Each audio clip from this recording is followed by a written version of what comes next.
from Madrid because, you know, our Aula Mediterrània is cooperating with Aula in Madrid, school with by Casa Árabe, Syria, which is the other one. So they are collaborating the both aulas in order to promote what we are talking about a kind of kick-off to think about research. What does it mean research in Mediterranean nowadays? But we are not only thinking as in this Spanish context, the Catalan one, but we open also with some research coming from the UNESCO network. It is also a network that the IEMed is coordinating of researchers from all the Euro Mediterranean region, and we, in collaboration with the LISE, that is the Spanish network for Arab and Islamic studies. So we are IEMed, I'm so sorry. Thank you, IEMed, I'm so sorry. So thank you all of you for attending today. And we will start with the first of the 3 sessions. The first 2 sessions will be devoted and introduced by a small debate, just to promote or to provoke a debate between you. And the third session, the last one of this afternoon, will be for proposals to ameliorate and to contribute to make this Aula initiative much more useful and much more to be used by you as researchers as a space of collaboration and promoting new research. So let's start with this first session, but just remember you are the ones when the first round of interventions will finish to promote a kind of debate between all of us. So these 3 sessions are especially conceived to promote this debate between you, and you are the ones to participate and the ones to make proposals. So we are expecting that the debates are really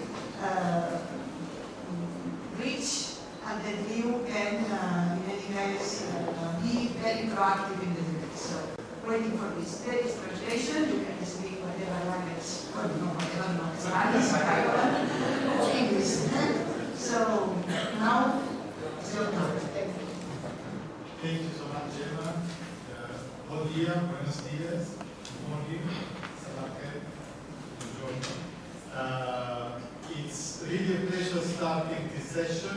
It's always a bit tough to start after lunch, I would say, because you have this natural moment where you relax a bit, and today we have plenty of interesting discussions, interesting dissertations, and of course the session this morning where we discussed higher education. So the goal of the session here today with our distinguished panelists is to explore jointly what does it mean to have and to work together in our Mediterranean Sea, in our Mediterranean region, a joint or at least a shared agenda for research and innovation. Here it is required a bit of going out from our own research specialties, which can be in so many different topics, and to try to understand what does it mean to cooperate as researchers, as innovators, as scientists, across the borders of our countries, and to try to create new bridges into the Mediterranean. So this is a bit more of a horizontal session, and I'm very pleased that we have some excellent panelists which bring very different experience with them, but they are very interlinked and complementary.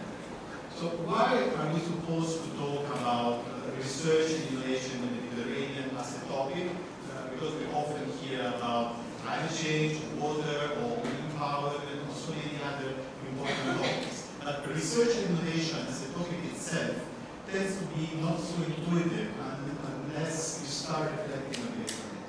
First of all, what is the root for our Mediterranean region, for the Mediterranean? Since antiquity, I'm not going to do a history lesson, we know that our Euro-Mediterranean region has been a place where our cultures, our knowledge, our philosophy, and our religion have been exchanging and interlinking in creating a unique environment across millennia. This has led the Mediterranean to be one of the most interesting parts of the world when it comes to sharing a common understanding, to sharing identities, to giving each other different pieces of agriculture, in terms of water management, in terms of social sciences even. So it means that this is one of the most interesting parts of the world, and we want to start to create new connections across our borders, where we can start with research, innovation, and science. Then, of course, education, research, innovation are also policy tools. So it means that when governments, when international organizations, the European Union, when the RD, they want to work, they can work together also to education, to research, and to innovation. Why? Because they are policies that can have a very concrete impact in the lives of our citizens. Let's just think about if they ever work together into a research project that was international. Think about the human added value that you have, the connection that you have created with your colleagues. So in short, it's a way of reflecting together across our different countries and creating new solutions for challenges that touch all of us. Because when we go and touch about topics such as biodiversity, for instance, this is a topic which spans across different parts of the world, different parts of our countries, and it is an excellent way for trying to find a way of cooperating with each other. Also, let's consider the science as a neutral language. It's a tool that is able to facilitate cooperation across different parts of the world. It helps us go beyond national borders. Let us think, for instance, about COVID vaccines, or the space station, or something as different as the Sesame Synchronous, which is located in Jordan. When we have an international agenda, such as the UN Sustainable Development Goal, or the research ministerial declaration of the Union for the Mediterranean, we cannot take research innovation out of the equation. If we do, we are not just, simply put, we are not able to solve them. We are not able to achieve the UN SDG if we don't pass through the work of our researchers. We are in Barcelona, so it's also good to remember that since 1995, since the Barcelona Declaration, there was always a provision about science and technology as one of the tools able to strengthen the influence of socio-economic development in the Euro-Mediterranean region. So here we have more than 25, 30 years of ongoing reflection on the power of research and innovation. And the Mediterranean is experiencing some important challenges. We mentioned climate change, water scarcity, but also food security, the real economy, microplastic in the water. There are so many challenges that require that we work together for finding a new understanding. And this has very significant implications also in terms of social sciences.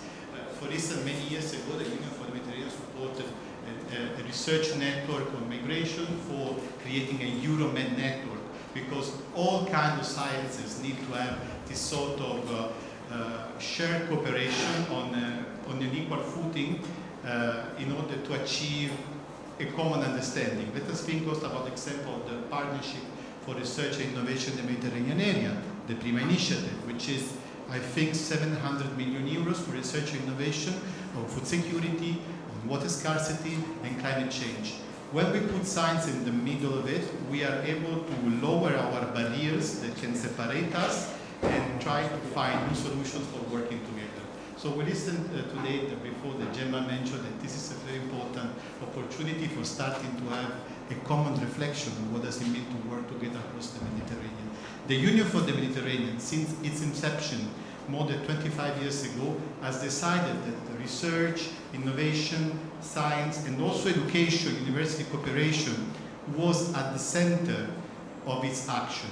That one of the priority areas for working together was going to be through research and innovation in all of its fields. So now that today we are in an audience full of researchers, of scientists, of students, of graduates, and now that here we have with us three very distinguished panelists, we are going to have this joint effort to try to devise what does it mean to share together some goals on research and innovation. I'm very pleased to introduce briefly, of course, the three panelists, but they're going to tell a word about them later. You already, if you were here this morning, of course, you know me, Hamze. that is the Emeritus Director, Secretary General of the CNR in Lebanon, and is now also an advisor for the Emuni Institute in Slovenia. We also have with us Armela Dino, which is an associate professor at the Complutense University of Madrid, but it's also working for the Spanish Ministry of Science as the focal point of many multilateral cooperation programs. And of course, we have with us Alicia Perez-Porro, in addition for working for CREAF, being the leader of the science diplomacy approach of CREAF. She also has worked with the Union for the Mediterranean for devising our science diplomacy strategy. So without further ado, I'm just going to give the floor to our first eminent panelist, Dr. Muin Hamzem, and ask him, what kind of challenges do we face when it comes to research and innovation cooperation in the Euro-Mediterranean region? What opportunities, what potential, and perhaps if you can also focus on the specific challenges and opportunities of the south and the east of the Mediterranean. So we have plenty of meat on the plate, the floor is yours. Thank you. May I have my slides, please, my PowerPoint?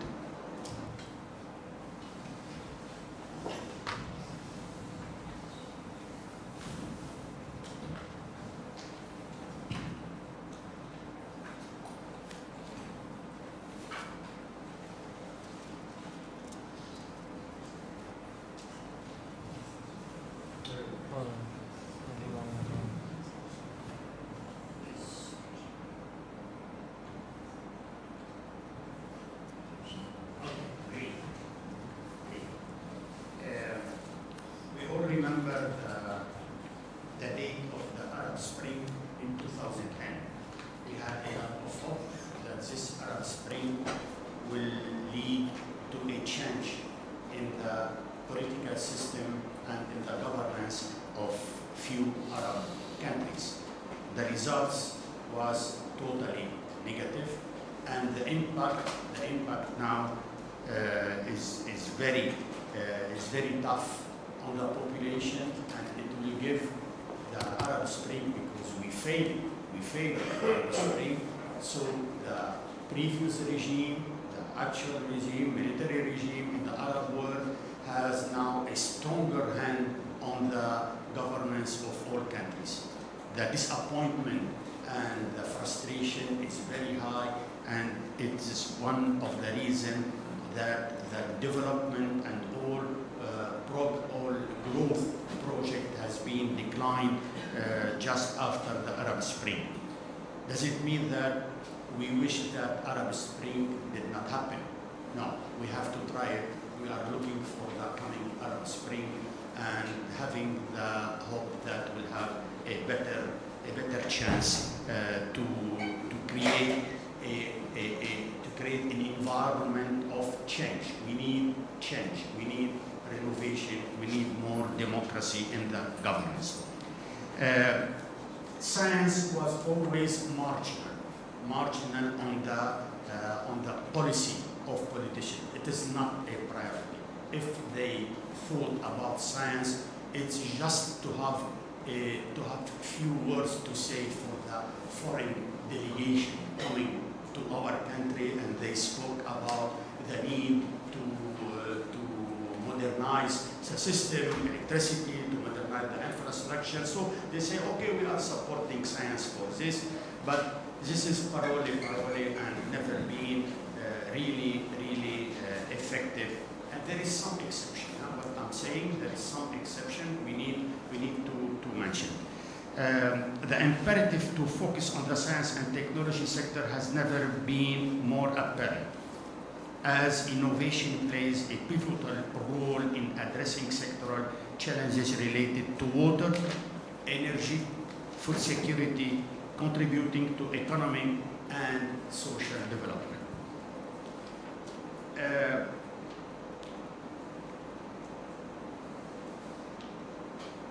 Yes, it is in the trend. The trend has been evident since the scientific revolution in Europe to go into science and to consider, and most of the Arab countries has established some policy. All policies are good. All policies are copied, etc. But all policies are good. But what about the implementation of this policy? This is a serious problem. And substantial gap exists between political decision makers and the science and technology community. The scientific community in the Arab world is a marginal community, has no rules. And if they have some rules, it's the exception which confirm the rules. Okay, has no rules, and they are good for the Occident. Go for the Occident and with your theory and with your idea. The prevailing political policy tend to be short-term and populist. This is very important. They need a result. Huh? What are you discovering? I used to go to the parliament to discuss the budget of my institution. The first question they ask me, you are on research. What are you discovering?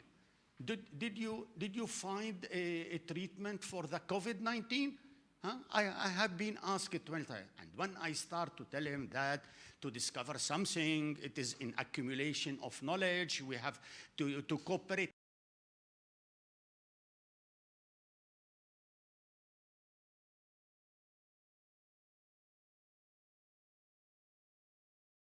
I'm telling you. So this is a frustrating situation. The prevailing, the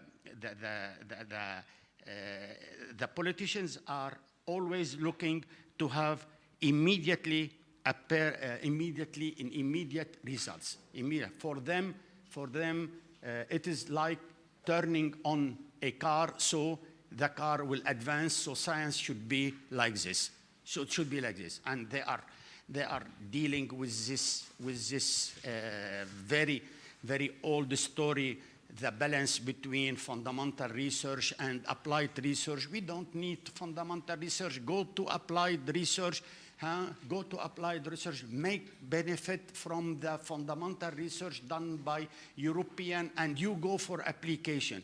And when I told him to apply something, I need to have a fundamental research. We need the fundamental research to apply.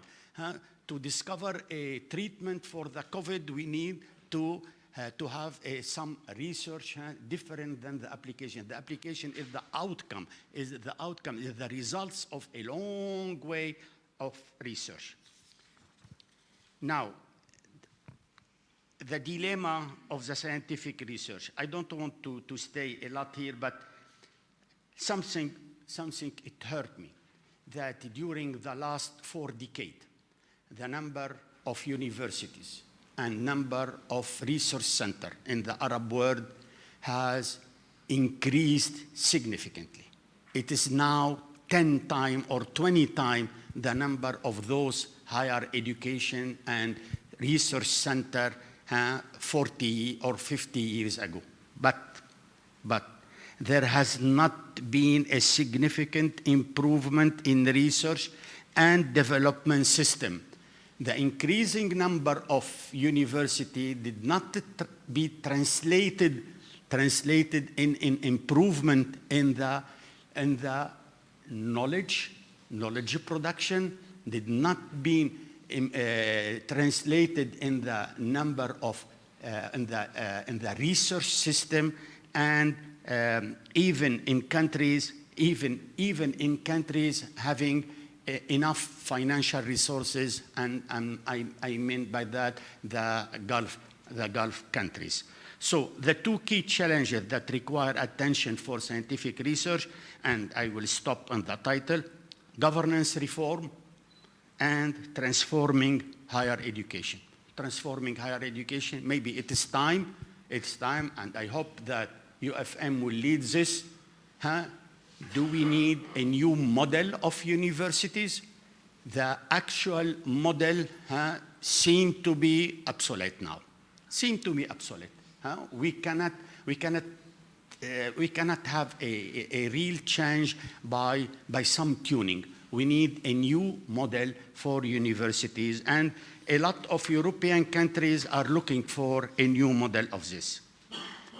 Now, the state of the art one big mistake. When we talk about scientific research in the Arab world, we consider the 23 Arab countries as one package, which is wrong.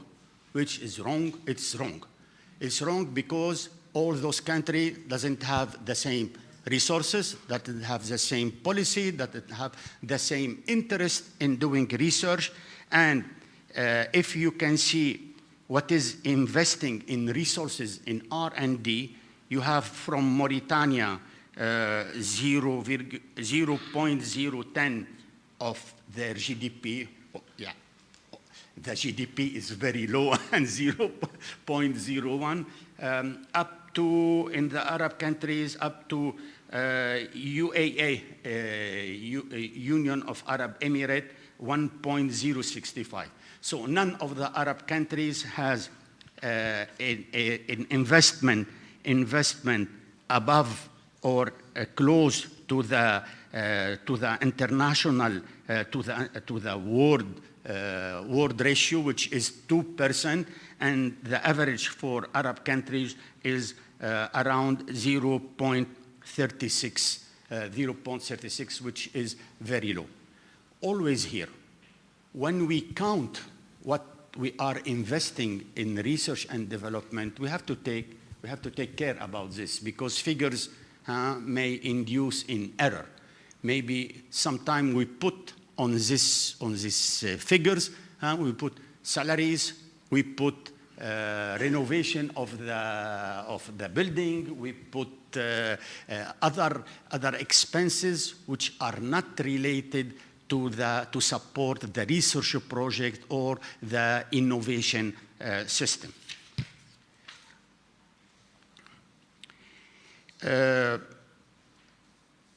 As for the limited impact of R&D output, the Arab world, and as per all data center and the 5 annuals report of UNESCO and other, we can see that Arab countries are really among the poorest investor on R&D, and we cannot be proud of this, and the contrary will surprise me. Let's talk about some positive and some positive indicator. Despite the challenges, recent research publication of Arab countries offer hope, indicating improved performance in R&D activities compared to the previous year. I'm talking about publication, not about innovation. Let's be clear on this. And the number of publication, if you compare between for the Arab world on the fourth column here, on the fourth column on the table, in 1996, it was 0.8%, and in 2021, 3.8%. While the 3 neighboring countries, why we are comparing with the 3 neighboring countries? Because we have 3 neighboring countries, and I mean Turkey, Iran, and Israel. Turkey, Iran, and Israel, they are now at 3.37. Okay, so the number of publication in the Arab world has been increased, especially in Gulf countries. But be careful, be careful. The open science guideline now has introduced, and with the most important review, they introduced the tracking of any publication. So if in a given publication you have an experiment in chemistry, you end to a results, they are repeating the experiment to get the same results. If they don't get the same results with the same element, the paper is retracted. And the number of retracted paper in 2023, according to Nature, was the highest in Saudi Arabia. Second, China. Third, Russia. Fourth, Kuwait. I don't want to continue. It is enough. Egypt will be among the 10 people with retracted paper. So this is a big mistake of our university system. We are promoting professor on the number of publication. So for a professor, he is like a taxi counter. Taxi counter, he needs 5 publications to go from assistant to associate professor, another 5 to go to 10. So the number of publication doesn't mean anymore, doesn't have an impact on the research and development, on innovation, and it is risky. It is risky because some people they having the financial support to pay for their paper on Open Science Journal, and they end by, so their paper will be retracted, but it is always too late because it will be retracted 1 or 2 years after that. The curve will show that the neighboring country, only 3 countries has better, but the Arab country has matched it at a time recently, but with the whole risk of the quality of those papers. I would like to mention the social science. Social science, we are on the region where we have a lot of social issue. You all know about this. We have a lot of social issue, religious issue, poverty, conflict between community, etc. And the number of publication on social science was really low. But recently, this number, since a few years, there is a lot of progress in the number of publication and in the quality of publication in social science. I'm happy about this. I'm happy because they should contribute to solve the social problem in our region. Now they consider that development is among social problem, which is good. They consider poverty eradication also as a social issue. They should contribute to this. So this multidisciplinary approach for social science is a good sign, and we should encourage them, and we should focus on that more and more. Among the main aspect of the state of the art in the Arab world, I would like to consider the regional and international cooperation. 90% of the research done on the region is thanks to the regional and international cooperation. If we don't have MIRA, then ERANET, then MedSpring, then PRIMA, believe me, agriculture or food science or water, the research in those fields was really zero. If we have in progress in this field is thanks to this four main program established by the Euro-Mediterranean system. The entrepreneurial innovation. Here, there is a conflict, entrepreneurial. We at universities, at research center, we want to go into entrepreneurial, but we need our partner, and the partner should come from the private sector, from the entrepreneur. But my experience, maybe Raphael will not agree on that, but my experience, a good entrepreneur is a big entrepreneur. A small entrepreneur is a family business having 5 or 10 employees. They are not entrepreneur. They cannot be an entrepreneur. The real entrepreneur who are looking for innovation, looking to improve the quality of their product, looking to improve the marketing of their product are big companies. But unfortunately, the number of big companies I'm talking about as on the European scale are very, very limited. Some experience now in UAE, in Qatar, in Saudi Arabia, good for them, Saudi Arabia. In Iraq, no, they failed. In Egypt sometime, but this is not sustainable. In Morocco, of course, in Morocco, thanks to the joint project, big project they did with the big companies in Europe.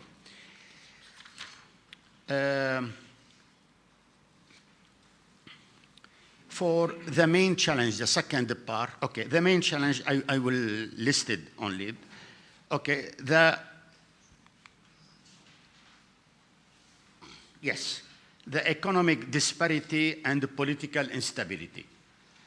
Economic disparities is very important. We are poor countries, and none of our country in the Arab world, in the East and South Mediterranean country will be able to solve on his own all his problems, even his environmental problem, because we need a cooperation among this country. But the conflict, the political conflict among this country is a real problem, and it will stop any, and we don't have any hope that we can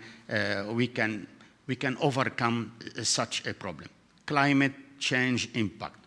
The climate change impact, it's true we are not an industrial country like China, but once our environment is very polluted at the level of water, food, the chaotic use of pesticide, the lack of quality control for food and for a product. That's why the ratio of exported product now is lower than used to be 10 years ago, because they demand an analysis of the pesticide residue or other pollutant, and our agricultural product are facing a serious problem because they are polluted. Quickly,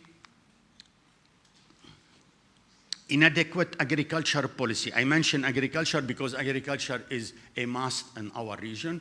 There is no agriculture policy. There is no rules for import-export of agricultural product between Lebanon and Syria. It depends on the politics of every day. One day they open the border, the day after they close it. So how to invest? Because for every farmer, what he wish not to send his product to the local market. He need to send it abroad, because he can get hard currency from abroad. At a local, he can get a national money, and the national money is not enough to cover the real cost of his production. Innovation is not a part of the system yet. No, it is not a part. And innovation need another culture at the decision maker and at the manager. The brain drain, I raised it this morning. I will not raise it now.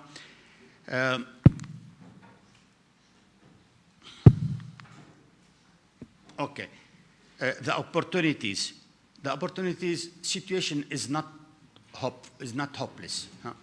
I believe that there is a rich culture and historical heritage to adapt ourselves to a new system and to regime, and this is a big value. This is a big value. We are a population with a wonderful history, and we can do something, but not with the actual political system. Cross-sectoral collaboration, especially on bilateral and multilateral, and Europe is the best way to that the cooperation is not related to political position, which is not the case in some bilateral cooperation.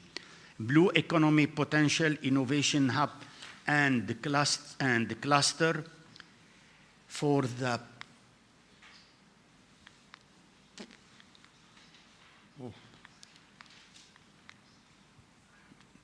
Okay, I will continue. The potential, I think you all believe that the human capital and human capital development and knowledge transfer, the effective policy of regional integration, before demanding to a European country to be to accept our product. It is up to our neighbor to accept and to guarantee the complementarity of our system. I believe that I'm ready to answer your question, and I hope that I'm not presenting only the negative aspect of the situation, but I don't think you need a speech of a politician, but you need some fact. And what I say that to conclude that I'm not the only one having such a speech. A lot of people, even those living in the Arab countries, they are aware about the problem, and they are able and ready to contribute. Thank you.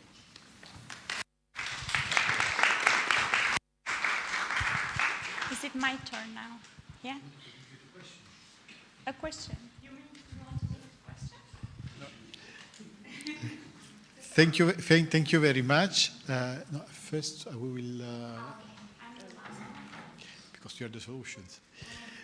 So thank you very much. This was very comprehensive. It was a bit of a snapshot. No? It was a bit of a picture of the status of art, about the research and innovation, especially in the Mediterranean. Of course, you did not hide many of the constraints, but that science can be sometimes of a fig leaf that we put in front of us when we want to cooperate. There is always an issue of implementation and explaining the added value of research and science to decision makers. No? When they need to defend the budget in front of the parliament, I need to have results in 10 months, not in 10 years, no? Because otherwise there is a next electoral cycles. But I take note positively of the good results that you also underlined, such as the number of applications going up, the quality of social science going up, which I believe is very heartening, because there can be no solution to societal problem if there is no appropriate analysis of societal problems. So thank you very much for this. Now it's time to move to our second speaker, which is Alicia Perez-Porro. And after we got this first picture of the state of research and innovation in the Mediterranean, now we'd like to go back to the original question of why do we need to cooperate in research and innovation in the Mediterranean, which is a bit of a tough nut to crack. And perhaps since you have this huge background coming on science diplomacy and talking with society, you can tell us a bit more of how can researchers, innovators, experts contribute to develop a Mediterranean community of practice. So the floor is yours. Thank you, Giuseppe. Hello, everyone. I'm going to try to answer getting some inputs from your amazing presentation, and let's see if I can give more of a happy speech. So I think that Dr. Hamze, you mentioned a lot of things that really resonated with me about, like, all policies are good, the problem is the implementation. I really like that one. And the dilemma between the applied research versus the basic research and how they are interlinked. You cannot separate that. There was once a government, I'm not going to mention which one, that said to me, "Can you please make useful science?" And I was like, oh, what do you mean? So I think that I was trying, when Giuseppe passed me the questions, I was really trying to find a way to explain, to give an answer in a way that could be through an example. And I always go back to the pandemic. I think that as a scientist, I'm a marine biologist by training. And as a scientist, one of the things that really got my attention during the pandemic is how suddenly science was at the front page of newspapers and in the news on TV. Everybody was talking about,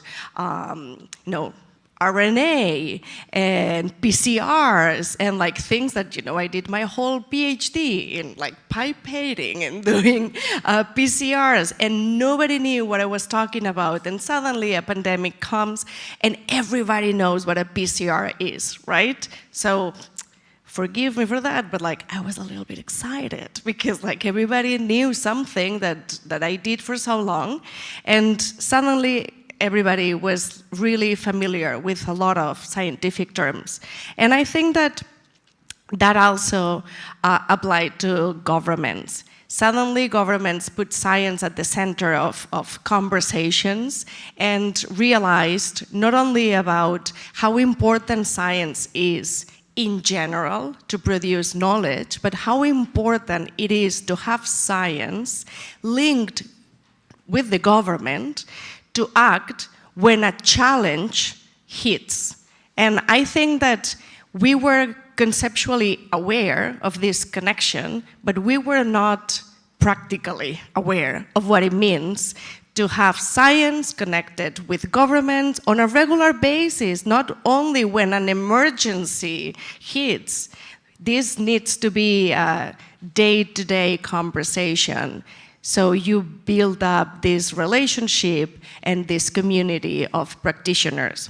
So I work at CREAF, which is a research center here in Barcelona. We focus on ecology of climate change and biodiversity loss and the connection between the two environmental crises. And I think that when it comes to climate change and biodiversity, the Mediterranean region, we share a common identity. So we are always talking about when I started working at the Mediterranean, the first thing that I learned was that the Mediterranean diet was a very important thing in our culture. And I think that another equivalent term for Mediterranean diet is our climate identity, because the Mediterranean region is warming up 20% faster than the global average, which means that we are the second region that is basically suffering these effects of climate change. The first one is the Arctic. So being the second region suffering the negative effects of climate change means that we also share this identity, this common challenge. And in this common challenge, science, once again, and innovation are the center of the equation. And by science, I also mean social sciences, because sometimes we talk specifically about climate change and biodiversity, and you think about biology and physics, and you don't think about other stuff that is very much needed to do this knowledge of this transfer of knowledge from the research to the governments, right? So I think that at the heart of everything is what is the meaning of research. If you are working on research, research means collaboration, because nobody does research by herself or by himself. It's virtually impossible. So research means collaboration. And collaboration means that sometimes it's way easier to collaborate with your neighbors than to collaborate with someone that is really far away. And it's even better if you have this common identity, if you share this culture, or if you have this climate identity, right? Going back to my previous example. And I think that that facilitates a lot the collaboration. And I also want to say something related to what Dr. Hamse said about how science is not a priority sometimes for governments, right? And I think that it's also important that we have a common voice. Even if we come from different countries, it is important to have a common voice to claim this importance of science in the region, in our government, in our regional government, because let's not forget also how important regional governments are for implementation of policies, especially when we talk about environmental policies. So I think that I don't want to make it super long. So just to wrap up a little bit of the ideas that I was saying, and to answer the second question, that is, how can researchers and experts can contribute, right, to all of this? I think that when I live in the US, for many, many years I lived in the US, and when I was in the US, because of my English, so when I was living in the US, there was this paper, this infamous paper that was published about how all scientists living abroad are science diplomats. You probably remember that paper. And a lot of people in my community were like, this is outrageous. We left Spain because of the crisis of 2008 and because nobody values science. We're not science diplomats. How dare you call us that? Well, I actually think that we all are, like scientists, we are science diplomats, because a lot of scientists don't really know exactly what it means to be a science diplomat or what it means, the term science diplomacy, but we live science diplomacy. We are like doing things related with science diplomacy almost daily. So what's missing here? I think what's missing is the institutional believing that institutions, research, and universities should have a science diplomacy strategy. And this should be reinforcing this idea of, in this case, Mediterranean community of practice. So one of the things that I do at CREAF is I lead this strategy that we call MedCREAF. And it's a strategy that has 3 main areas: science to science, because of obvious reasons. We need to collaborate, we need to establish these connections with other research centers. Our researchers need to be mobile, need to travel to other places, stay there for a little bit. Other researchers, they need to come and learn with us. Then we have another area that is science to business, because the knowledge transfer needs to also involve, and Dr. Hamse also mentioned that, the private sector. It is very important that we also collaborate on a regular basis with the private sector. And sometimes that's hard, because sometimes for researchers that means selling your soul to the devil or something like that. They don't want to do it. They fight against that. They don't want to accept the money, but they are constantly asking for money. And they don't really know how to interact with the private sector. It's even worse than with politicians. And so that's why it's very important to have a science to business area part of your strategy. And the third one is science for policy. And I go back to the beginning of my speech, which is we need to create these communication channels with governments, not only when a crisis hits. It needs to be all the time. You need to have people that are trained, that can build and maintain those channels, that can speak both languages and be a translator, be a link. You really need to have these people in your institution that they are not doing research, but they know what it means to do research, and that they're specialized in this transfer of knowledge towards these other sectors. And this is why researchers, universities, and research centers can contribute in creating a community of practice. Because once you have these people in your institution, they can talk among them, and they can create these big structures that, with the help of, for example, intergovernmental organizations, then you can aim for something bigger and something that can have a real impact. Thank you. Thank you. This was clear, synthetic, and to the point. But since I can be also more synthetic, I retain one word of what you said, which is collaboration. Then we can decline collaboration as the collaboration between hard sciences and social sciences, collaboration between countries on concrete topics where there is an importance of working together, collaboration between research and government, but also collaboration with the private sector, And actually, it is a very good moment for mentioning that the UFM has been working on the triple helix or the quadruple helix or now the quintuple helix. Every time that we add a new helix, basically the collaboration between academia, private sector, governments, civil society, and now the environment through some workshops. And collaboration between scientists themselves, between researchers, as a group, as a pressure group that can try to steer policy in the direction of knowledge of science. I really love the concept of sharing a climate identity in the Mediterranean.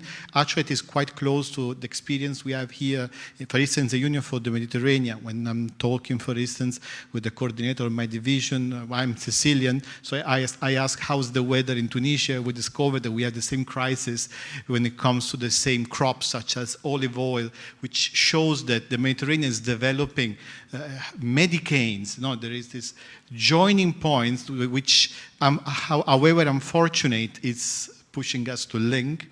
And the final point that I retain very important is the one of the science to policy, which is also a very good moment for presenting that the Union for the Mediterranean is partnering with the Joint Research Center for organizing a conference on science diplomacy. So all of this was quite timely, and thank you for your contribution.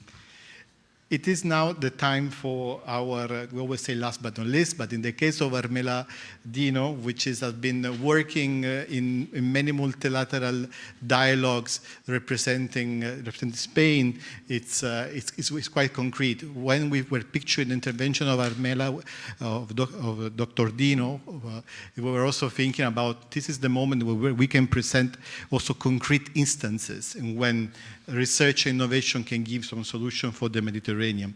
So my question will be, what is the current state of art and what significant initiatives exist in the field of research and innovation, and what are the main areas of cooperation on climate change, renewable energy, health, water, food system, etc., etc. Quite a big field, and the floor is yours. Hola, bon dia. Buenos dias. Right. Thank you for having me, Giuseppe. Thank you for the hard work, your personal and institutional. It goes hand in hand. It's easier to just kick the ball and say it's an institutional thing, like it is easy as well to kick the ball and say it's a personal thing. It's easy to kick the ball and say it's a political thing, like it's easy to say it's a researcher thing. Where is the result? Now, here we are, into developing this non-binary identity. Thank you, Alicia, for the extract of smart, intelligent, fantastic, strategic you are, because you're both as well in between of strategy and research.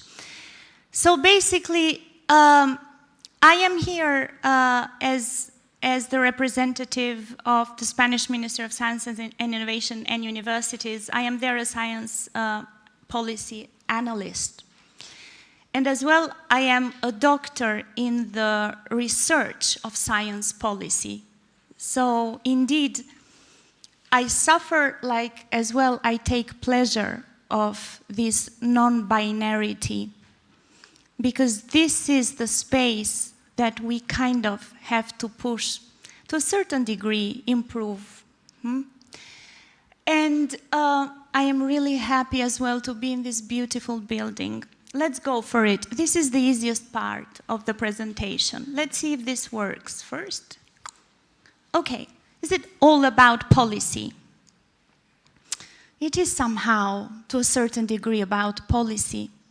Policy design, implementation, evaluation, it's a circle of public policy, right?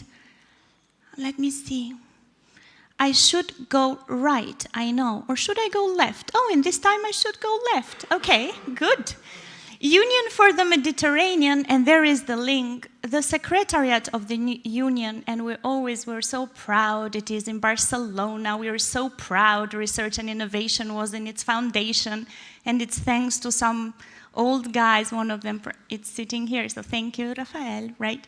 That it was made possible, like I said, in an old era nowadays, in the 90s, man, who remembers the 90s? especially me as an external lecturer. I'm not an associate professor for the Spaniards, they know. I just give 8 hours, but hey, they are a shot of reality for me at La Complutense, and I really thank the Spanish academia for having me, because I am a PhD from UCL London. And I was born in Albania, by the way, so yeah. Anyways, so basically, what Giuseppe and the TAF and the Secretary General and they have, and we as member states and countries, we have a UFM regional platform on research and innovation that they have brought structure to the policy. They have, in July 2022, we had a ministerial declaration. It was not only a blah, blah, blah. There was so much work behind of it. There were expert groups in all of these 4 areas.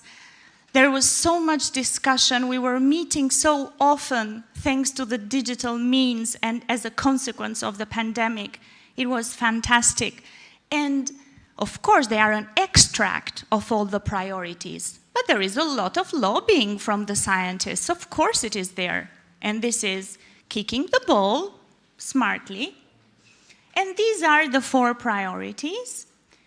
Now, into more specific, so the climate change one, of course, it has got water, like it has got floods and droughts, like it has got as well the preserving biodiversity, but as well working on the marine science, etc. I mean, all of these are translated later into funding. So I will go quickly because perhaps you're not interested into all of these. So the one on health, of course, it was talked about, discussed a lot, but it has got as well resilience, greener cities, smart cities, intelligence for rapid action. These are in English, but these are all agreed and discussed between all the UFM member states or countries, however your nomenclature is. I know you're very much into the nomenclature, but so as for the renewable energies, so discussing about the databases, creating databases, infrastructures, technologies, hydrogen, energy, the greenhouse emissions, and this interconnection, right, between the priorities. And there, in every of these projects or initiatives, what will come out of these priorities would need to have as well the social sciences. We included the Earth observation. You know that in Europe we are now quite a lot into Copernicus, our space. I mean, the GPS is still given from American satellites. And we don't discuss, am I boring? We don't discuss that a lot. So Earth observation, new knowledge there for the green transition, the cross-cutting, and then of course, it's always connected. So all of this basic to applied to innovation, I mean, it's systemic, right? Even though, of course, some calls for proposals tackle some part of the system and other calls for proposals, others.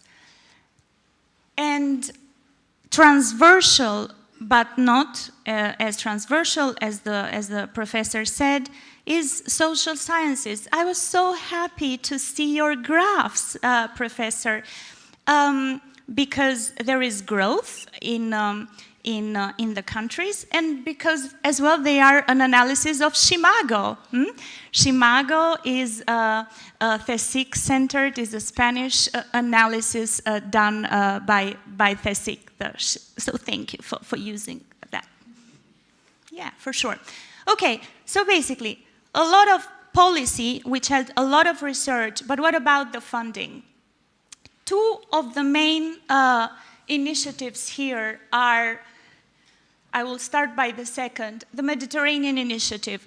So Horizon Europe has included nearly 60 calls for proposals last year and this year, focused to the Mediterranean countries. So if you don't know about that yet, 2023 is over, 2024 has started. The calls for proposals for 2024 are in September. Anyways, I have put there, the European Commission did quite a lot of info days. One of the best ones is in this link. And it's funny because it's even called Heba and Alessandro, so they are our colleagues when we meet so often to talk about all these issues and add contact. Okay, so for example, under cluster 5, there is this call open now, and it tackles Mediterranean countries.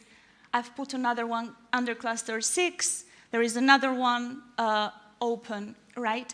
Now, how do you look for these calls for proposals? So I don't know where you come from exactly, but anyways, if you just go to funders and tenders, and if you just enter there and put Mediterranean initiative, then you would see that they would come up the open calls for proposals that are they're tackling these issues that we said before. This is the implementation of policy. And as well, you will find them under African Union, European Union innovation agenda. So they have got like 2 tags, and those under the African Union one are the Northern African countries. Okay, and now we come to the jewel, PRIMA. We are so happy to have PRIMA exist for many, many reasons. PRIMA is the effort of all those 19 countries, and there are a couple more that want to join, that they are co-funding it. And hey, it's fantastic. The 19 countries, they are co-funding it. So there is some belief and some optimism in the southern and eastern Mediterranean for PRIMA. And on top of it, it's a research and innovation program. And it's this, and on top of it, it's based in Barcelona. So, and we did our best so that it could continue, and I hope it continues and it flourishes. And it focuses mainly into these areas, so water, farming, agriculture, and agri and food value chain. So it includes this innovation perspective quite a lot, and then it has 2 bigger projects that are called the Wi-Fi Nexus. It has got a tremendous database. It's one of the best. It's even better than the European Commission one. So if you would like to see who the beneficiaries are and etc., if you know PRIMA or would like to know it, it would be better. So everything is easy in their website. They have calls for proposals for 2024. So just feel free either to contact us, to contact their national contact points, and to make PRIMA grow, to have it like, hey, this is ours and we want to see it growing and better, and to sacar orgullo, no? To be proud of having it and seeing it grow. Okay, so let's keep researching together and doing policy together. By the way, that is a picture taken of me taken at ICFO. I worked for 2 Catalan research centers, so I'm very happy and proud of it as well. Yeah, thank you.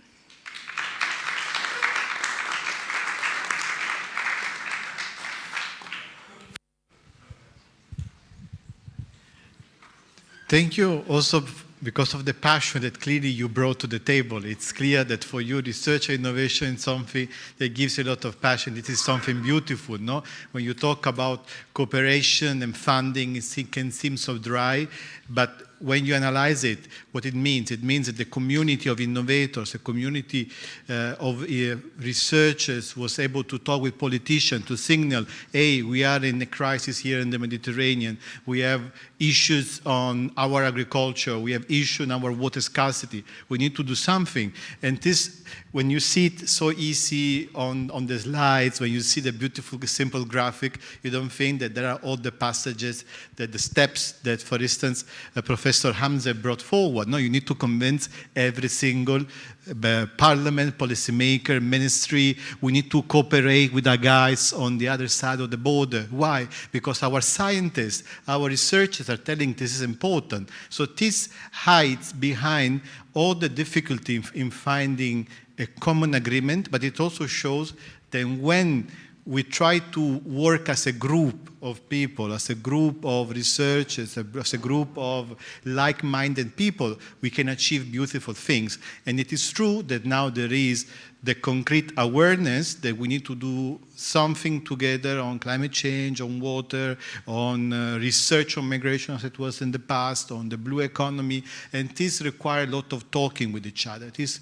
requires going to the other side of the fence sometimes, and then you can see all these beautiful examples.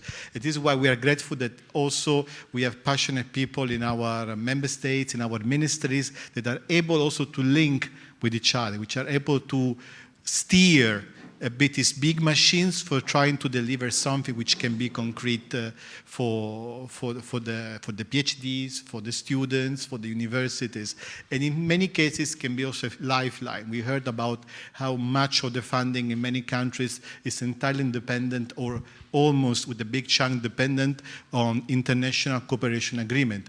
This is a beautiful way of creating a community of practice, and I think this connects a bit all of your intervention. I believe that now we should have a few minutes for opening the floor. Elisabetta will signal me if I'm out. So I know that it's always difficult to break the ice, but I'm seeing so many eager hands, so I think I'm lucky. There is one microphone, so.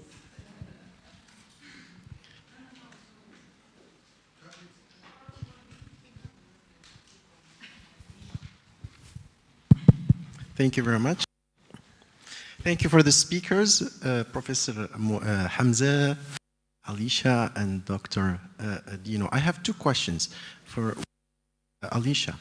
You talked about, my name is Badr Abdeslam, sorry, Badr Abdeslam. I'm Associate Professor at Mohammed V University in Rabat, Morocco. So you mentioned your organization focuses on three things, or like three axioms, scientists to scientists, science and business, and science and policy. Have you considered also science and society to publicize science? Because you were talking about how happy you were when PCR reached society, right? And my other point to Professor Hamza, I was hoping to ask you this question during the morning, but there was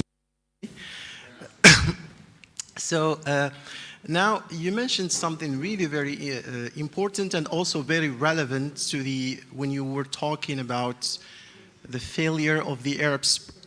When you mentioned the failure of the Arab Spring, you said the Arab Spring failed.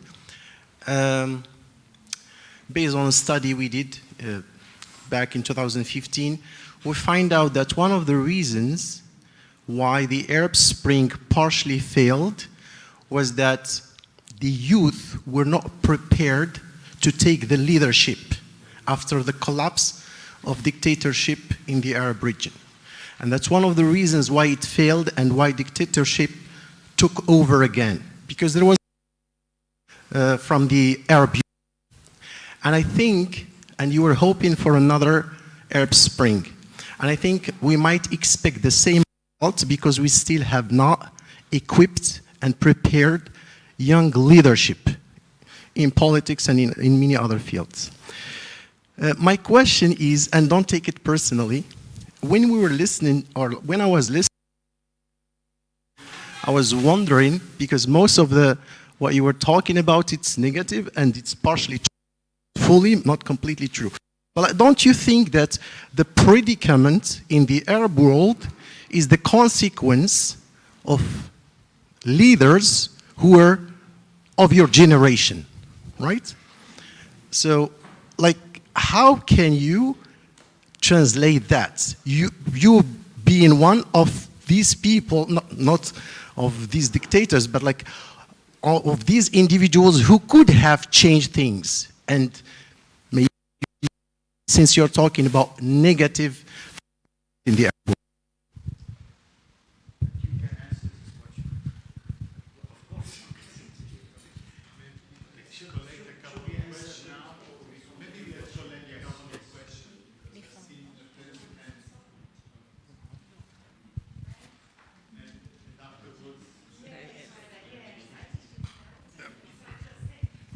Thank you very much. And I will, I bring back the academic. I have more a comment of a question, but also a question as well.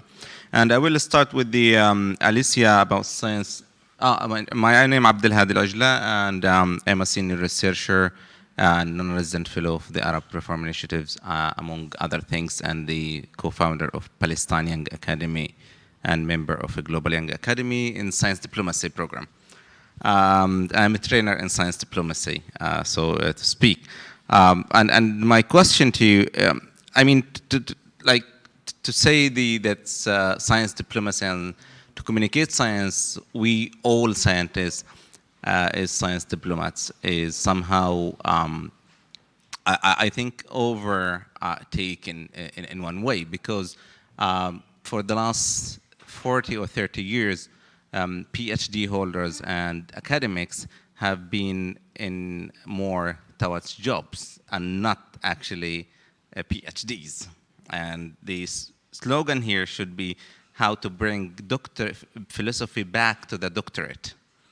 Because most of, many, even social scientists, they are more specialized. They don't know anything about many of them, not all of them, about how to be influencer in the society. So now the real influencers now are the food, the clothes, and so on, which should be in effect actually the PhDs, the scientists, the real influencer in society.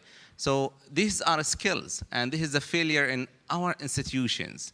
Don't you think so? And if you can explore this from a feminist theory, because I know that you are a feminist in this circle, so that would be appreciated. And moving to the Middle East, I think the RD issue here is not only the Arab world, but also in Europe. For the last also 30 years, we are obsessed in Europe as well as the Arab world with the quantity and not the quality. I do when I read I am a social and political scientist. When I read social and political scientists from the 70s and even 80s, I am surprised that the quality is really huge. I mean, it's mesmerizing that when they write passionately, they write a breakthrough in social science, in natural science. But for the last 20 years, especially young academics who take the PhD when they are 24 years old and they finish master degree in 21 and then go directly to the PhD, then at the end they produce nothing. They look for a job in academia or somehow. So that's the quality is not improving, and it's the same in Europe. Like how many breakthrough have happened in science in general in the last 10 years in Europe? Very little compared to the 70s and 80s and 60s. So much. And that's lead me to the question of cherry pick and cooperation, cherry picking of cooperation, science cooperation in the Mediterranean and even your Mediterranean, when we cooperate on a horizontal way. I mean, horizontal here is I mean, that we talk about climate change, cooperation, climate change. But of course, we cherry pick some topics that doesn't have really influence, that's benefit one party at the account of another party in the Mediterranean. And we ignore the political aspect that in 20 years, maybe or 30 years, as Mediterraneans who have the Mediterranean identity, that some of the regional organizations that we rely on their funding will disappear. And we will live as only Mediterraneans. We have to face ourselves as a Mediterranean because we are not sure how long some of the regional organizations will last. And we have some indicators and signals that this is maybe true in some 30, 40, 50 years. So how do you see this as in one way or another? If you can comment. Yeah, thank you.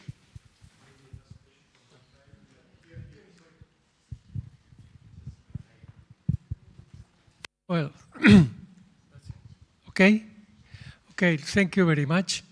My name is Rafael Rodriguez. I have been working in the Euro-Mediterranean cooperation for the last 20 years. And I would like to congratulate the speakers because they have presented a wonderful frame of what the situation is and the perspective for the future, that some side of hope. Nevertheless, I would like to focus on just two things. The first thing is something that Muin said, is that our system of research and innovation needs continuity, needs to be stable, and that's a fundamental condition. The situation in most of the Mediterranean countries is precisely the contrary, the lack of a continuation. And I have been very much interested in what you said, because one of the things about a problem is to define it well. That's the main problem in science, just to know where is the problem. And in my opinion and in my experience, the problem in this cooperation, particularly in the internal decision-taking process, is the lack in most of the Mediterranean countries of a long-term strategy. Long-term strategy where you can put the problems and then guarantee a certain continuation. A long-term strategy needs consensus, which is the other important topic. I mean, if you don't have a consensus within a country about what to do in research and innovation, you go nowhere. Because actually, at this moment, unfortunately, and not only in the Mediterranean countries, but also in many European countries, we have a structure, political structure made of silo structures. Each ministry has his own strategy, his own concern, and they don't worry about what the other do. In fact, they compete sometimes. The situation is very similar to what happened. Before we entered in the European Union, the research and innovation system was fragmented. Agriculture on one side, industry on another side, the Ministry of Science and Education was on another side. But when we entered into the European Union, the PIB of Spain forced us to contribute with an enormous amount of money to finance the framework program, which was a strategy, which were some priorities were defined with a long-term perspective. And that forced that the government of Felipe González, I remember, he had to pay a lot of money for financing the European Union, but he has to invest the same amount of money, $1 billion pesetas at the time, to improve our structure in order to be able to participate and compete. Later on, knowing this thing that we had a strategy imposed from outside because we were paying, this made us to define a national and regional strategies of development of science and innovation complementary to the European one. Complementary, that's another key word. I think that something similar is exactly what's happening with PRIMA, what Armela explained quite clearly. When the people are forced to finance and cooperate, you slowly define where your priorities are. And maybe that's will make a future for this cooperation. They have to put some internal order before going there. So, excuse me, but this is what your ideas improve.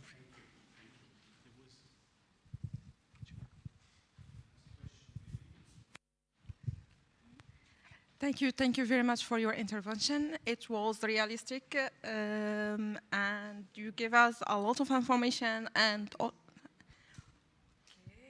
it's working. Okay, thank you very much for your interventions. And I would like to say for Professor Hamza, thank you very much for your intervention and also for providing us with the data and information. You were so realistic. Indeed, what I would like to add that this trend and evolution of scientific research in Arab world, it's due to the access. Now we have access to information. We are more open to the world. Because I remember in some years ago, some researchers have published their work in fake journals and predatory journals. That's not because their results are not good enough, but because they don't know about what is the impact factor, what is the H index, and this is the real problem for hard science and for social science. Also, I would like to add something about entrepreneurship. Entrepreneurship, it must be included in the courses of hard science also. It is it's important because we want all be professor, won't all be researcher. We can change, we can create our own enterprise. Another thing about opportunities in the Mediterranean. There is a lot of opportunities because of culture, history, also because it plays an important role in the tourism, the blue economy. But do we have the human capital? Do we have this cooperation, collaboration? We have built the capacity for make this opportunity real. And that's it.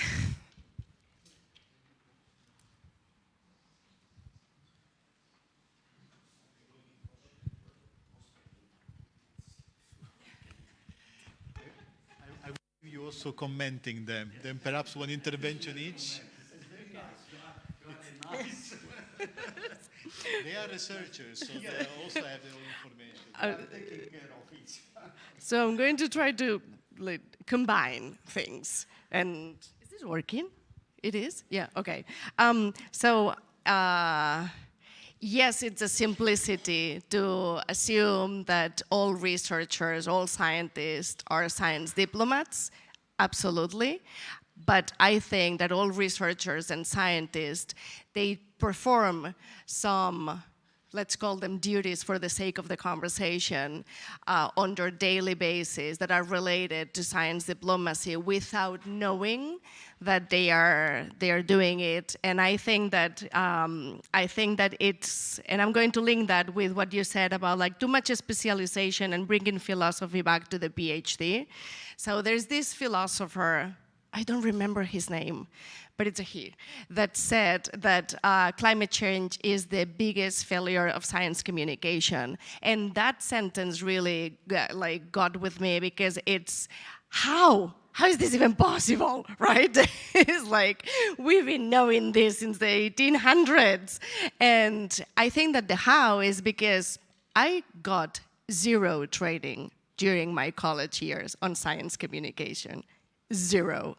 I got zero training on absolutely anything else that was not pipetting and like evolution. And and I think that Professor Hamse said it about we need to change the system. We need to change the education system. How is this even possible that I got zero training on these things? And the only thing that I got training was like hardcore biology topics. So I finished college, then I went into my master's, like everything that you described. Then I went into my PhD, and suddenly I was 27 and I was like, I'm useless. It's like, this is not like, I was researching genomics of sponges, of marine sponges. And I was like, this is not what I want to do because I have a voice and I want to use it and I want to change the world. And, and I was like, okay, let's do it. Zero training. So, and then I started like training myself in this other stuff. And this is the entrepreneurial aspect that she was talking about. So I started training myself in all of that. And this shouldn't be like this because we should get the real training. And hence to my point, sorry, I'm mixing a lot of points here, but when I said that research institutions and universities need people that can cover the grays, right? You have research here, you have policy, the business sector, but you have a lot of grays in between, and you need to cover these grays with people that can speak both languages and that are trained for that. And this can be either people that comes from the research side, because like in Spain, 10,000 PhDs graduate each year. There are not 10,000 postdocs. There are not 10,000 appointments as professors in universities. So you need to give them another thing to do in life.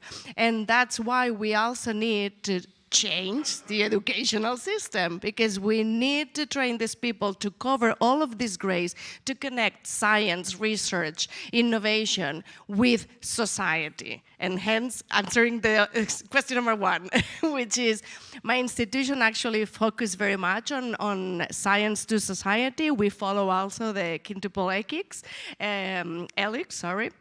And we have, for instance, we are #1 research institution in Spain in number of followers in all social media related with environmental issues. If you're interested in the topic, follow my institution Instagram, Twitter, TikTok, whatever, we have all of them. And I think that we also give a lot of talks. We are very much focused on that because 15 years ago, we were pioneered and we hired people specialized in science communication. And we started building a department that is nowadays 15 people, which is crazy if you know the reality of research centers in Spain. We have 15 people devoted to science, to society in our institution. And this is the main reason why I didn't mention that in relation to our Mediterranean strategy, because we have that in our core, so my strategy didn't need that, because we already have it. But the institution didn't have the other three, and in relation to the Mediterranean, and we needed to build something. So I think that I combine a little bit of everything. Should I? Okay, I will do the same. I will answer the question. Thank you for your comment. For the leadership, it is a real problem in the area, and I'm unable to give an answer, a clear answer for that. But what can I say? I don't think there is any hope that a change in the leadership should go to a religious man or to a historical leader. Historical, religious, military are unable to do any change. In the contrary, we tried in different countries and the results was catastrophic. Any change should be based on the political rotation. This is a real problem. The term, there is an endless term for any politician. He can stay 30 years, 40 years. We have a king who stay 40 years. We have president of the General Assembly who stay 32 years in Lebanon. Why? Why? There is no rotation. The rotation, it's a culture. It's a culture. It's the basic of the democracy. Rotation at the political level. Third point is the central role of the state. Central role of the state. If there is no state, don't expect anything, because when the state will became weak, the population will go to the confessions, to the religions, to the parties, and they marginalize the state. The state is the corn state of the power and to build any regime. For the quality of the research and cooperation, there is a joke that we should focus on the South-South cooperation. I was one who have such a slogan for a long time. Why Lebanon and Syria and Jordan will not cooperate together? Why Tunisia, Morocco, and Algeria will not cooperate? Believe me, it was more easy than Lebanon cooperate with France than to cooperate between Lebanese and Syrian. And at a time, I had one funny slogan. I told him, "Two poor doesn't make one rich." So this is the situation. The South-South cooperation is a real failure. Now, the only cooperation who succeeded during the last 5 decades was between South and North. And we should recognize this. Thanks to this cooperation, we were able to publish. Take any publication in any domain, coming from Lebanon, Tunisia, Morocco, Egypt, Algeria, even Jordan, you will find a partner from France, from UK, from Spain, from Italy, from United States. And Lebanese are very proud that 65% of the publication from Lebanon are having a foreigner partner. Why? Because the foreigner partner has guaranteed some resources to the implementation of the project. So the cooperation is the basic that research has been survived. And the cooperation is essential that it will be sustainable. And all our higher education system having the universities without having a serious and efficient resource system are not university anymore, are not classified as university. They are high school. We call it high school. We call it baccalaureate troisième partie. I'm from the generation of baccalaureate deuxième partie. We call it baccalaureate troisième partie. So those are not university. University should link education to research, and education by research, and education for research. So we should adopt this, and this is not strange for different. Now, what to do? I think we can build on some niche. There is some niche, very important niche, and we can identify in all countries, even in Syria, even now in Syria, in the catastrophic situation, social and economic situation in Syria, even in Gaza, or even in Jordan, you can find some very important niche. And those niche need to be protected, need to be saved, need to be supported, and they can enlarge their action to be more efficient and to give another idea and to change the landscaping of the research in their country. For the access to the data, okay, all our regime hate data. They hate statistics. They don't want statistics. They hate all indicators. When we talk about indicator, they don't. Why are you looking for the bad things? No, we don't want indicator. Don't talk about this. Don't spend our money in supporting research even on epidemiology, in medicine, in disease. They don't want. They hate figures. They hate figures because, and you know why. So the data, when we propose data, the basic of the data actually is the security of the data, and the data should not stay in your computer. Should be open to other and to exchange with other. I think now open science, and with the effort done by UNESCO, we are promoting a new guidelines for open science. But open science not only limited to the access to all publication, that all publication should be available to everyone. Now open science is taking another meaning. Open science means now that the whole experiment, the whole research should be recorded according to one software produced by NASA. The software now is produced by NASA. All step of your you should record it, keep it away.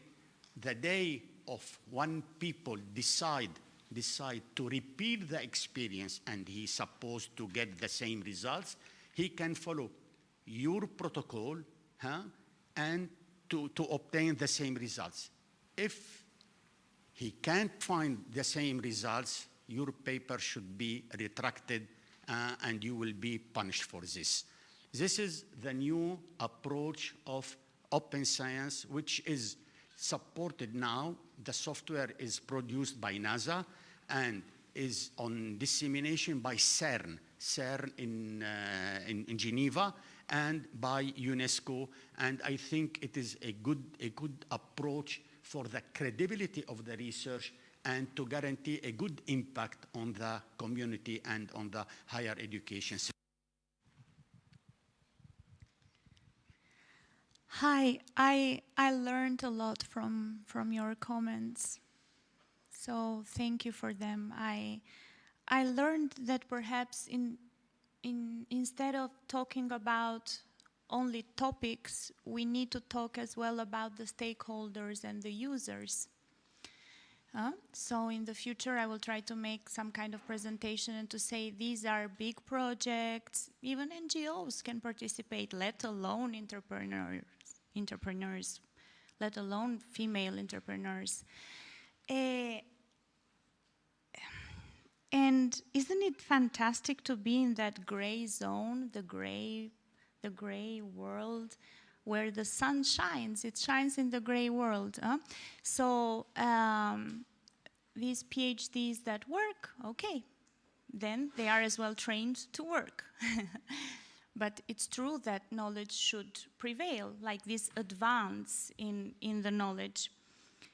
This issue that you rose, such a delicate issue, there must be research regarding the authority in the Mediterranean. How is authority seen? How is the cultural studies seen? We are planning to have a dashboard soon with the European Commission and the Union for the Mediterranean, where we will have all the projects that are funded in research, and the Mediterranean countries as well. So, Professor, you can as well talk to your ministry there, will add their research, so we will see. So, yeah, but I believe this, and it is as well connected to what you said. Why don't they like statistics? Where is the truth? Where is the search from truth? Because this is purely philosophical then. Then how is this connected? Where is the truth then in that culture and in this shared identity? So I learned a lot and I want to keep learning. Yeah, thank you. Thank you. We ran out of time, so thank you also for your patience. I believe it was quite enriching. Since time is short, with nothing else to add, but to thank the three panelists for this engaging session. All of you for having intervened so much, and of course, IEMed for inviting us, and then Florenza, Gemma Barrell, Elisabetta Ciuccarelli, on behalf of myself and the Union for the Mediterranean, Itaf Ben Abdallah, Senior Advisor, and João Lobo.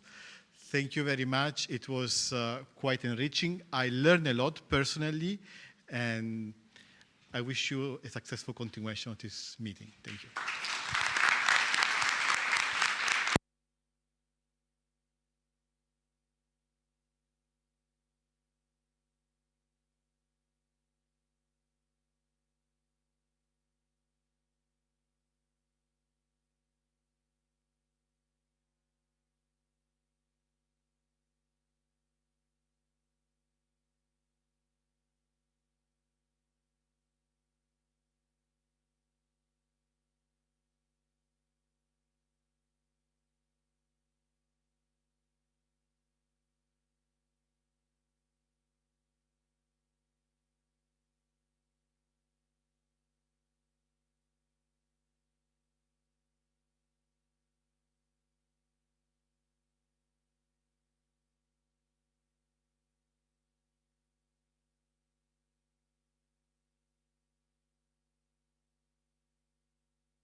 Hola, sí, ¿me ven?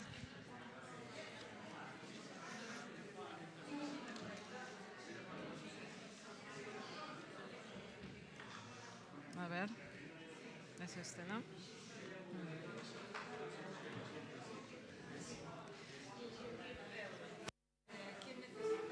Sí. Para el inglés no necesitas un traductor, ¿no? En castellà, jo faig directament en castellà, sí, ja està. Sí. Sí. Sí, hola. Bien, vamos a iniciar una nueva sesión de este workshop que de forma tan interesante está organizando el IEMed. I'm going to talk in Spanish. If someone doesn't understand, you will need, because we have some intervention in Spanish. Bien, tras la sesión que ha sido tan interesante, la previa, vamos a entrar en temas más concretos, muy vinculados con academia. Aula Mediterrània y también Aula Árabe están haciendo un trabajo muy importante para las universidades. Ya hace años, ¿no?, que están sirviendo mucho para crear una plataforma común, una red de intercambio. Para nuestro alumnado es muy importante porque enriquece todas las aportaciones académicas con esa posibilidad de poder traer escolas de sitios más variados y sobre todo pues para ese conocimiento común, ¿no? De un área pues que ha tenido aquí un protagonismo importante en Barcelona. Vamos a hablar de la agenda mediterránea, la agenda de investigación sobre el Mediterráneo, que ha sufrido pues también muchos cambios desde Barcelona, con todo el proceso euromediterráneo, el proceso de Barcelona, pues hubo un momento también muy álgido. Ahora la Unión por el Mediterráneo sigue trabajando en muchos temas, pero vamos a ver aquí que las disciplinas que están más representadas desde las ciencias sociales y de las humanidades, pues es otra situación diferente. Entonces yo pues agradezco pues esta iniciativa de pararnos, volver a reflexionar. Aquí está Iván Martín, por ejemplo, que ya hace muchos años, cuánto debe hacer, más de una década, se hizo ese researching. Buah, sí, hace muchos años. Miguel Hernando Larramendi, también con Richard Gillespie. Ya se han hecho en otros momentos también. Yo creo que también con el consulado francés también se hizo algo, de ir parándose a reflexionar qué estamos trabajando, qué estamos investigando, en qué situación estamos, cómo impactamos en la sociedad, ¿no?, cuáles son las perspectivas de futuro, la nueva generación de investigadores, hacia dónde se dirige. Entonces, pues a los invitados de esta sesión se les han planteado, lo tenéis en el dossier, pues 6 preguntas que no voy a leer ahora, porque lo importante yo creo que es que tengamos tiempo de debatir, porque tienen que ver mucho con esta agenda de investigación mediterránea, ¿no? Esta agenda de investigación desde sitios muy diferentes, de cooperación norte-sur, este-oeste, en la que pues también vamos a discutir otras cuestiones, ¿no? De hecho, a los intervinientes se les ha planteado estas 6 preguntas, tienen solamente 10 minutos, por lo tanto, tienen que escoger, ¿no?, cuál va a ser el foco en el que se van a centrar, ¿no? Los presento ahora muy brevemente y luego les daré la palabra a cada uno de ellos y voy a estar controlando un poco los 10 minutos, si me permiten, ¿no? En primer lugar, tenemos aquí a Amel Boubeker, de Paris 1, Panthéon-Sorbonne.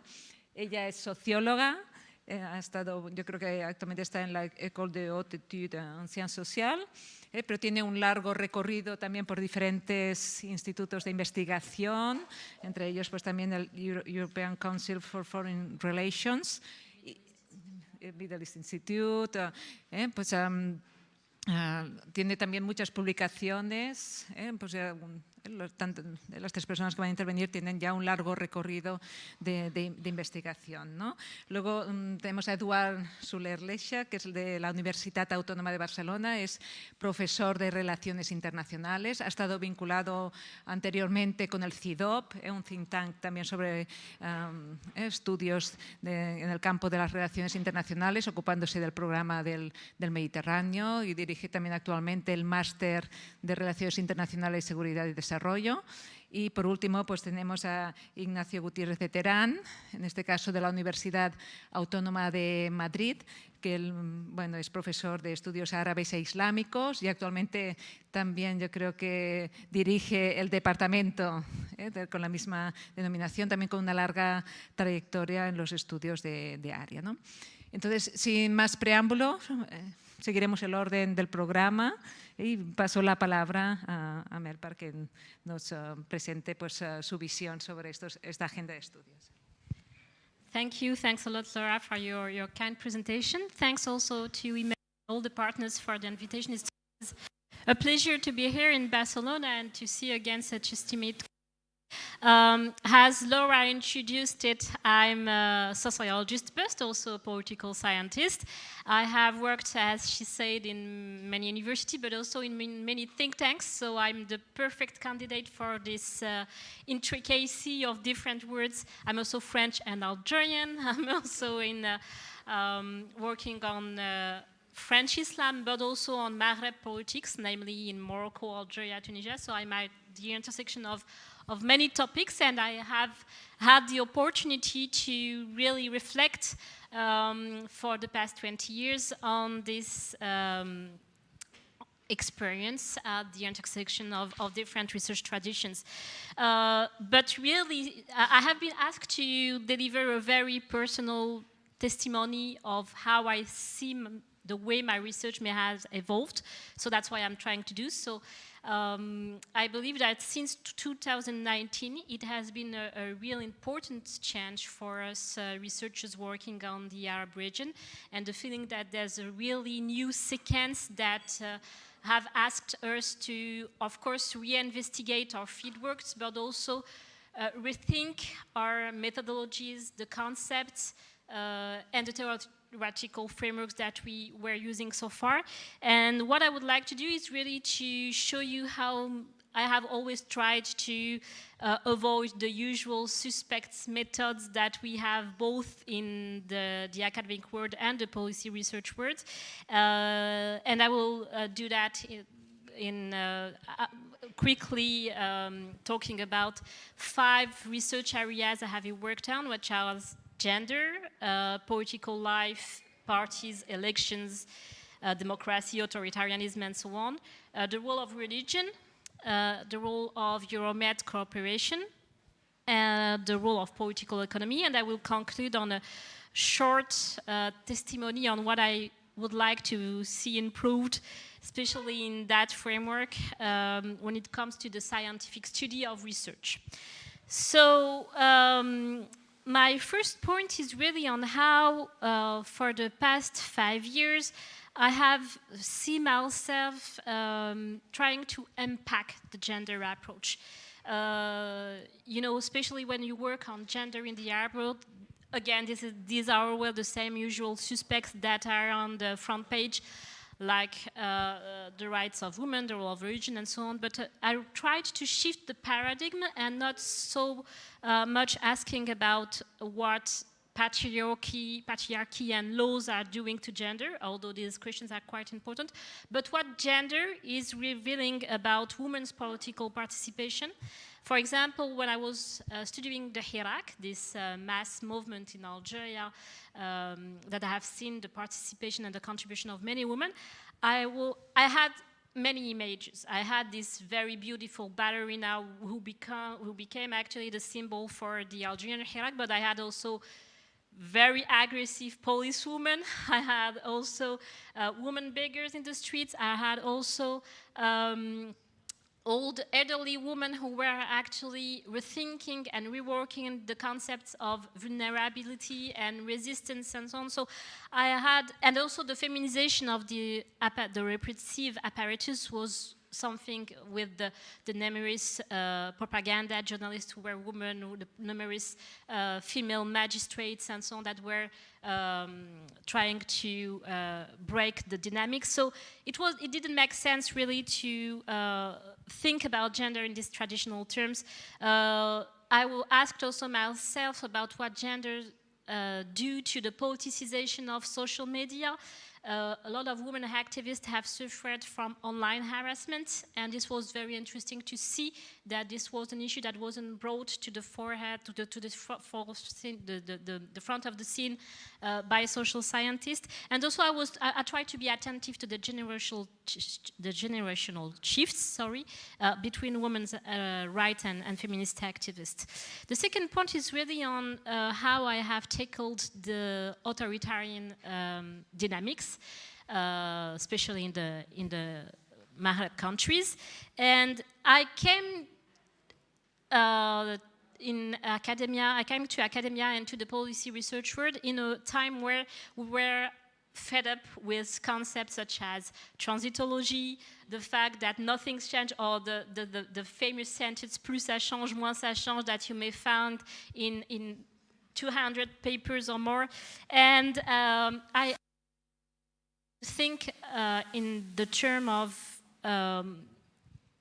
does authoritarianism win, or does the social movement and protest movements lose, but really to understand these historical sequences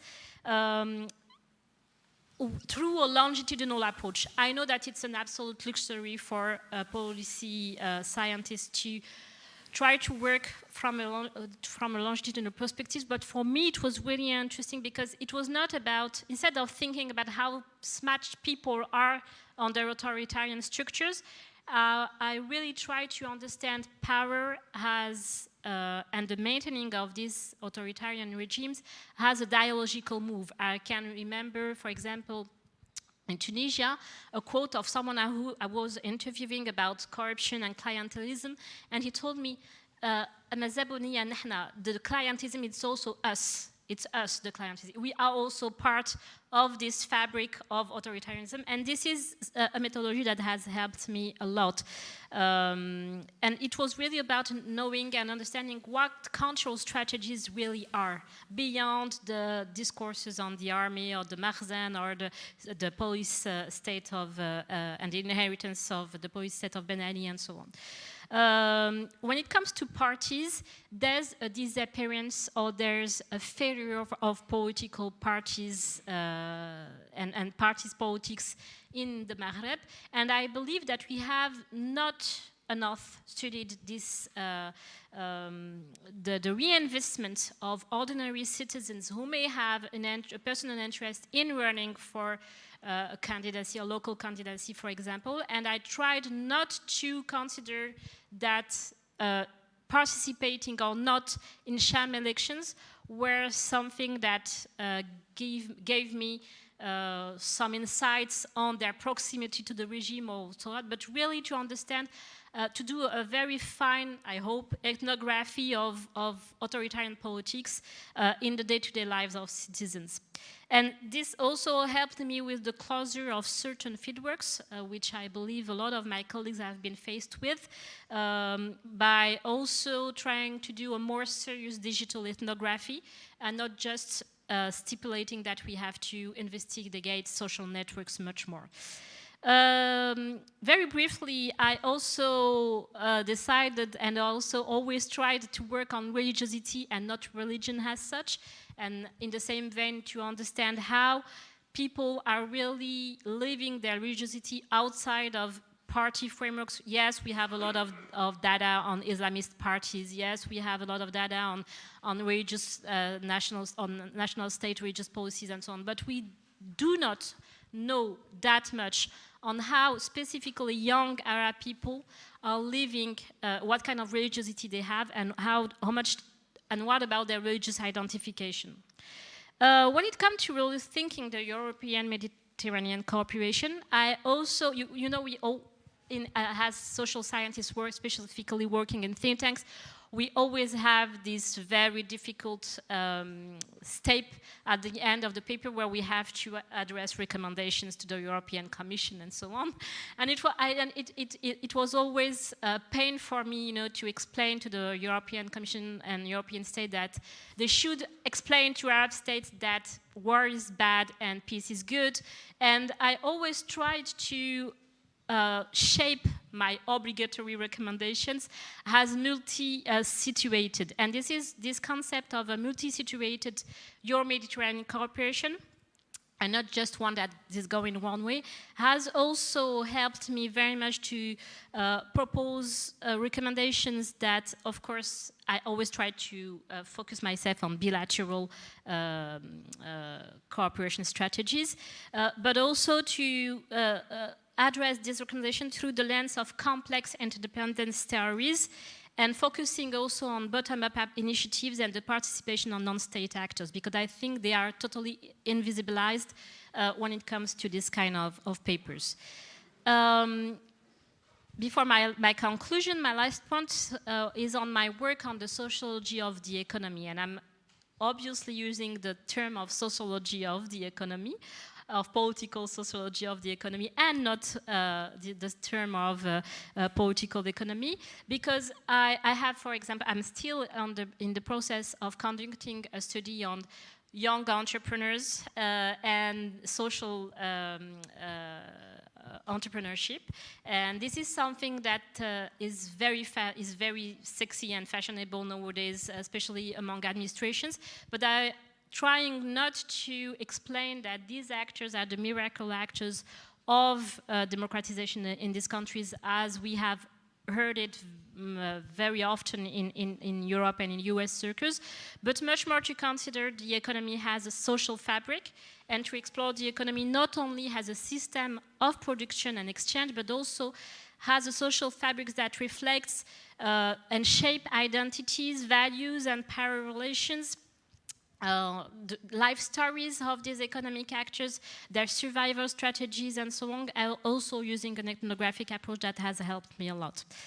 As a conclusion, I liked very much the previous panel and the way we have been all encouraged to think about knowledge production and knowledge transfer. And it's true that we have had, at least in the Maghreb, a tradition of analysis of a sociological analysis of knowledge production.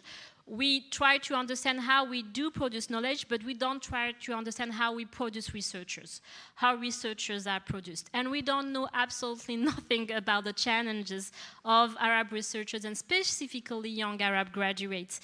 And this is something that I'm also working on, and that I would like to see much more in academic and policy circles, because especially social scientists, I was very happy to hear in the previous panel that they are also not forgotten, and that they are also considered as actors that may bring an adding value, specifically in knowledge transfer. But at the same time, it seems to me that they are not well integrated, specifically, again, Arab social scientists, in cooperation policies, and I would like also to maybe focus on the role of independent researchers in the Arab world, because I understand the institutional imperatives to cooperate with universities, but we have also a lot of Arab researchers who may have not an opportunity to have a career in the university, and who are journalists, for example. And I'm not talking about these Arab researchers that are professors somewhere, but actually are doing much more consultancies than teaching. I'm not talking about this category of people. I'm really talking about an effort to think about more training among young Arab researchers. First, to have them more coming in European universities, and then to think about more trainings about how they can valorize their research, about how they can make it visible, about how they can circulate it.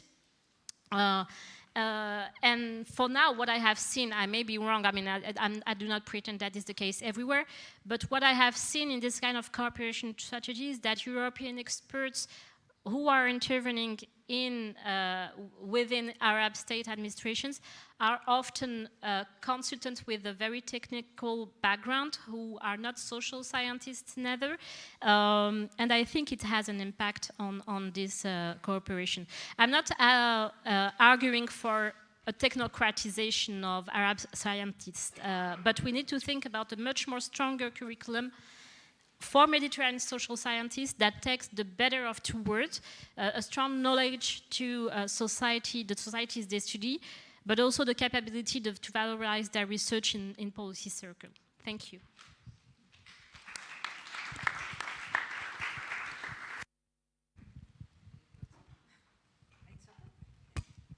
Thank you very much, Mel. It's been very interesting. Through your personal research agenda, we can see the main subjects that have dominated the production, the social science production on authoritarian democracy, religion, with the new importance of gender has been always there, but now is for sure more present in the research agenda, and this is the same for the economy, political or sociological economy. And then for the knowledge transfer, you are going more,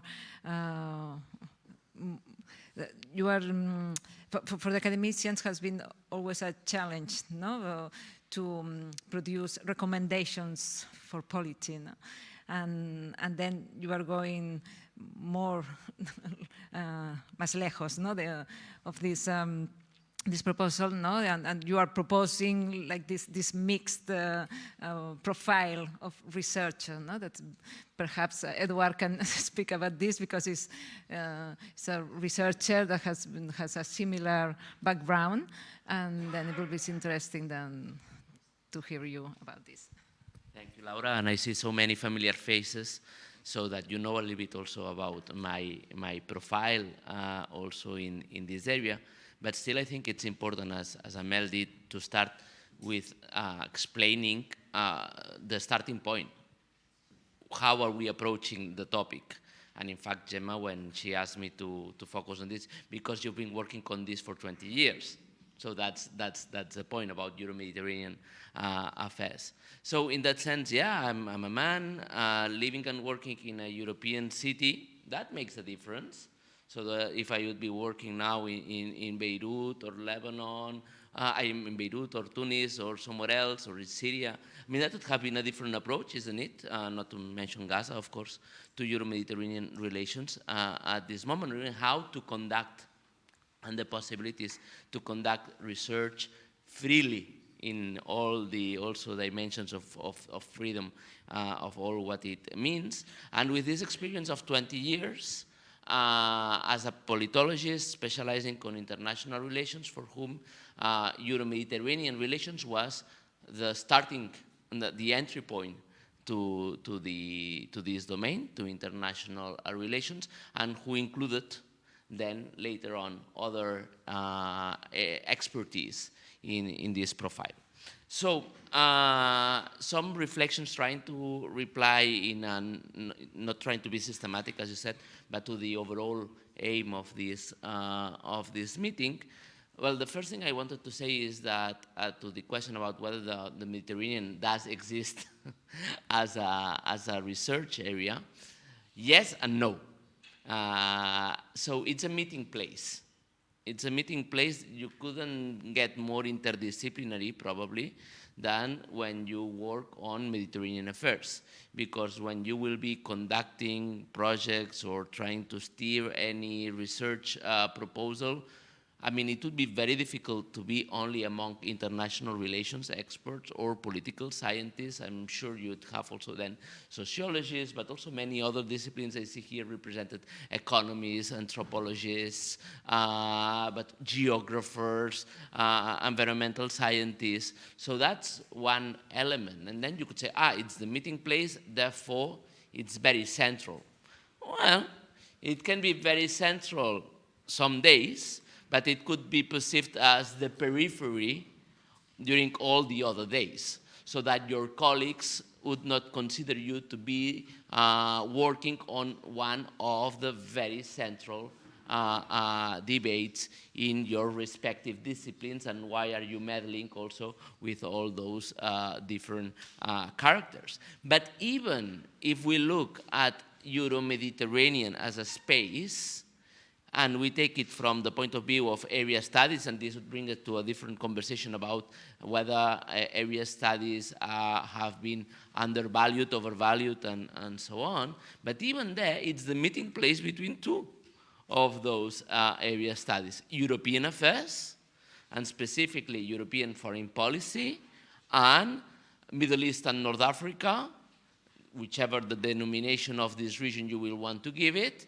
and specifically the international relations of this particular region. And again, even there, understood as area studies, it could be central in some occasions and peripheral too often. Which means that we are a community. So in that sense, the community exists because we've all gone through this kind of experience as researchers, and we've been able to meet each other more probably than in other communities.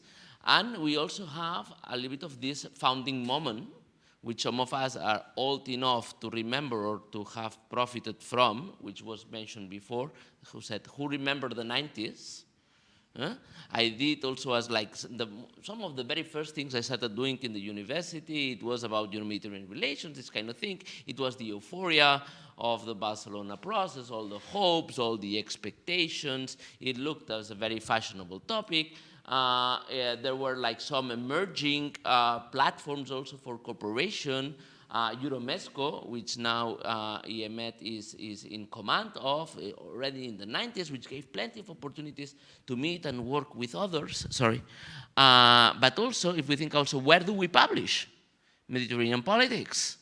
The journal, I mean, there are others, but that would be probably the journal on Euro-Mediterranean affairs. Again, 1995, if I remember correctly, or 1996, the first issue of the journal. So in that sense, we are a community which is very much dependent, the Euromed community, to a specific moment and to the uneven levels of optimism or frustration around the topic that we work on. And as most of us do not only work on Euro-Mediterranean issues and can switch to others, there is also the risk of people switching also to other issues which may become more fashionable, more glamorous in a certain moment. Because I think that collectively, I mean, there is a risk of what I sometimes have also coined this Mediterranean fatigue or Euro-Mediterranean fatigue, again and again, the same. Another aspect is that also by essence, when we work on Euro-Mediterranean relations or Euro-Mediterranean affairs, we are very unconsciously brought to to use certain lenses, theoretical lenses, to look at our object of study, which is liberal lenses. Because we are the ones who want to study cooperation, institutions, democracy, human rights, governance, which means also that perhaps we are not well formatted enough to also be able to benefit also from other theoretical lenses that could be as useful, if not more, to understand the reality of a region where war, identities, and others, which other traditions are more solid and better equipped to deal with that than this more liberal approach to international relations. It's also, finally, an area where we've been, two points. We've been perhaps very dependent on the support by a donor, which is the European Union. Because there have been most of the projects on Euro-Mediterranean affairs, collaborative projects on European affairs, have a funder, the European Commission or research institutions, which unconsciously probably also put us in a situation where, I'm not saying self-censorship, but in which perhaps you are trying to address, I mean, even by design, because there is a call, so you have to respond to that call, and you need the click, click, click, otherwise your project is not successful, which in a way, I mean, this determines things, because there are not that many other actors that would be willing to fund research on Euro-Mediterranean relations other than the European Commission or the European Union institutions. And probably because of this situation and this policy demand that Amel was referring to, many of those who have been working on Euro-Mediterranean relations have found a more promising, I would say, job or employment market in the think tank communities and others that perhaps than in universities, because this is where there were more demands also to generate projects that would have policy recommendations, policy options, foresight, and all of this. And this is, I think it's not surprisingly, if you think about people that you can have as reference for working on Euro-Mediterranean relations, many of them have worked or are working also in think tanks or in between think tanks and research institutions. So in terms of topics for the conversation, I think that one of the discussions, okay, is there a way to emancipate from this over-dependence on the EU funding, or we just need to assume that and live with that? Also, how to connect with the broader academic debates, how to make glamorous the Mediterranean other than the UFM or the Barcelona process, or the new Mediterranean agenda. So how can we connect also with broader discussions in our domain, international relations, on power, on order, on identities? So I think that's an element which could be quite relevant. And also, how to be relevant beyond our very limited geography, because the Barcelona process looks very central in Barcelona. It may look very central in Naples. It may look very central in Marseille. But we have colleagues from Madrid. I'm kind of sure that this Euromed obsession is far less in Madrid than in Barcelona, or in Paris than in Marseille. Not to mention the big powerhouses of thought and social science in the British Islands, in the United States of America, in Canada, in China, in India. So how can the Mediterranean be relevant to those studying international relations or sociology or political science or anthropology in London, Washington, or Beijing? I think that would also be an element to think about, because otherwise we would stay in our small little corner, which is nice and small and we know each other, but it's kind of parochial at the end. Thanks.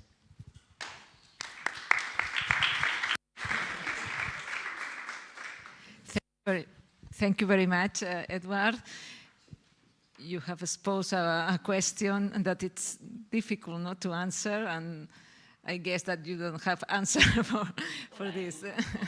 Some ideas, but it has been interesting. You have been explaining some constraints on the research agenda on Euro-Mediterranean issues. It's true that it's a mix of European and Mediterranean, but both areas are not the same. The area studies, European studies are core area in our disciplines, but Mediterranean is not the same. Perhaps security is one of the main aspects that have attached some interest, no, from universities. But in any case, it's difficult, no? And then perhaps more than these theoretical lenses, we must talk about normative lenses, no, that are very difficult, no, to approach some kind of issues, no, with north, south, east, west geography. Well, ahora paso el turno de Ignacio, que también nos va a exponer sobre estos temas. Buenas tardes. Yo me voy a centrar en aspectos concretos relacionados con cuestiones amplias que han salido aquí, y quería sobre todo hablar del caso español interno y sus posibles consecuencias y trascendencias en el ámbito mediterráneo.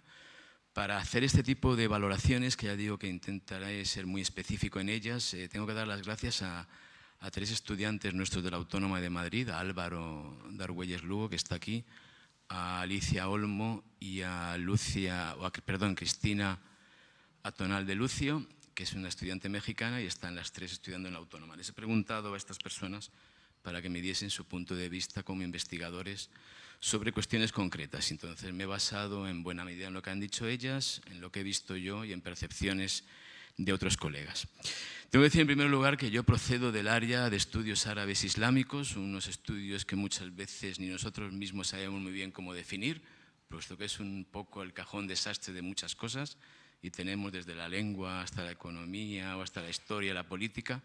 Esto es algo, una herencia de nuestros maestros primeros que decían que para hablar del mundo árabe puedes hablar de todo. E igual dábamos una conferencia de literatura árabe que al día siguiente de política internacional, que a los 5 días nos metíamos con asuntos de islamología. Y eso ha influido de una manera u otra en las diversas tendencias que tenemos dentro de nuestra área a la hora de investigar el mundo árabe-islámico.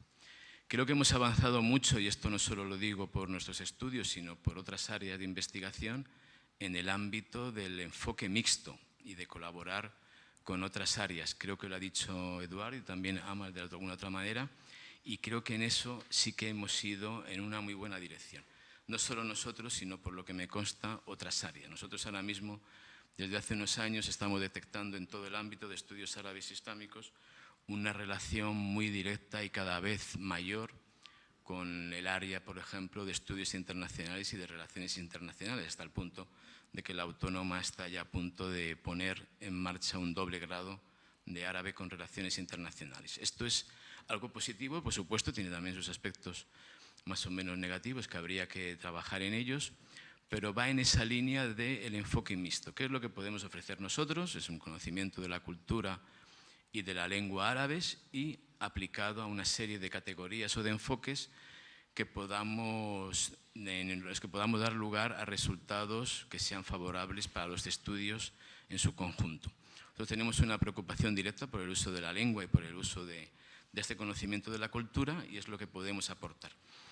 Por desgracia, esto es algo que incluimos dentro de los aspectos negativos, vemos que cada vez se utiliza menos el árabe como lengua de estudio cuando se habla de los países árabes. Hay un debate que ya puede ser, no voy a decir eterno, pero sí crónico, sobre si conocemos un país árabe mejor o peor en función del conocimiento del idioma y de la cultura. He oído opiniones para todos los gustos, coincido con algunas opiniones que dicen que desde el enfoque de relaciones internacionales, de estudios internacionales se puede hacer, comprendo también el enfoque de la otra parte. Como intentamos ser siempre participativos y añadir cosas, consideramos que lo importante es que haya estos enfoques mixtos, que la gente que viene a antropología colabore con su saber y añadamos ahí gente que venga de otros ámbitos. Insisto en que creo que en eso hemos avanzado, pero sí es cierto y se ve incluso en la parte árabe como muchas veces los investigadores árabes no publican en árabe, porque el árabe no es, por desgracia, una lengua que llegue a mucha gente, incluso dentro de los países árabes. A una de las investigadoras que pregunté, que está trabajando sobre Argelia, le pregunté literalmente, ¿tú crees que te influye más o menos utilizar fuentes y recursos primarios en árabe o en francés? Y me dijo, por la razón que sea, la mayor parte de los investigadores argelinos publican en francés, porque van dirigiendo, intentan dirigir su trabajo hacia el otro lado. Ya digo, esto yo no lo considero ni bueno ni malo, lo considero una realidad y es algo que debemos tener en cuenta.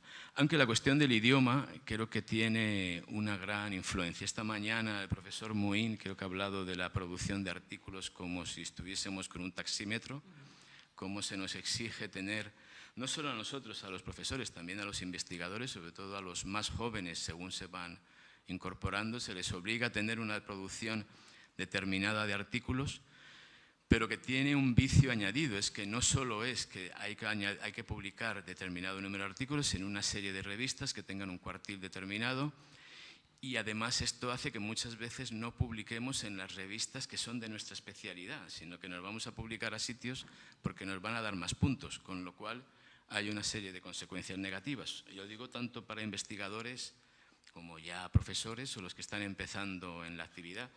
Uno es que tienes que amoldarte al enfoque de ese tipo de revistas que no son de tu especialidad muchas veces, con lo cual desvirtúas tu área de investigación, y otro que llega a un número determinado de personas y con una mentalidad o un enfoque que no son los tuyos.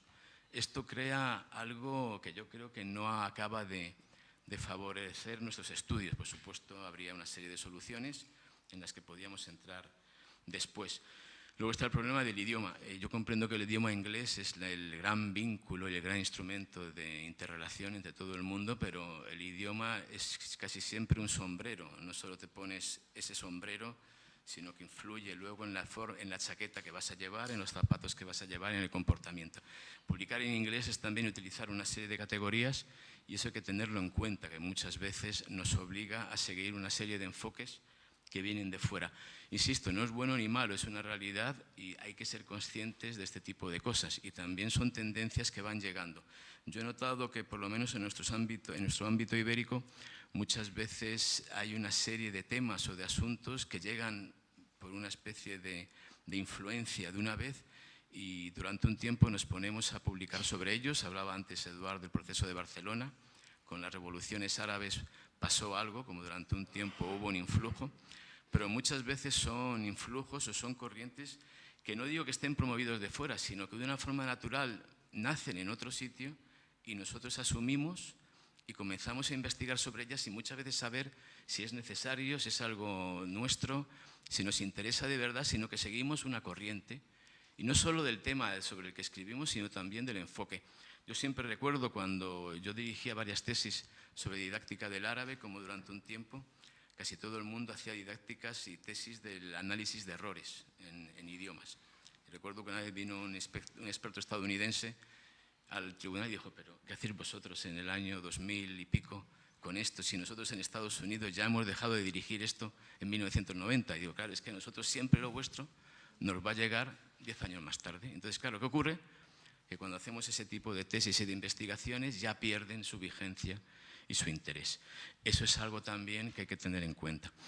También he percibido esta mañana, el profesor Senens ha hablado del perimediterráneo, es una expresión que me ha gustado mucho, y creo también que en nuestros estudios de área quizás no tenemos esa percepción de que hay unas zonas que son muy sensibles para lo que ocurre en el Mediterráneo, que pueden explicar lo que ocurre en el Mediterráneo y pueden explicar también lo que ocurre en otros territorios.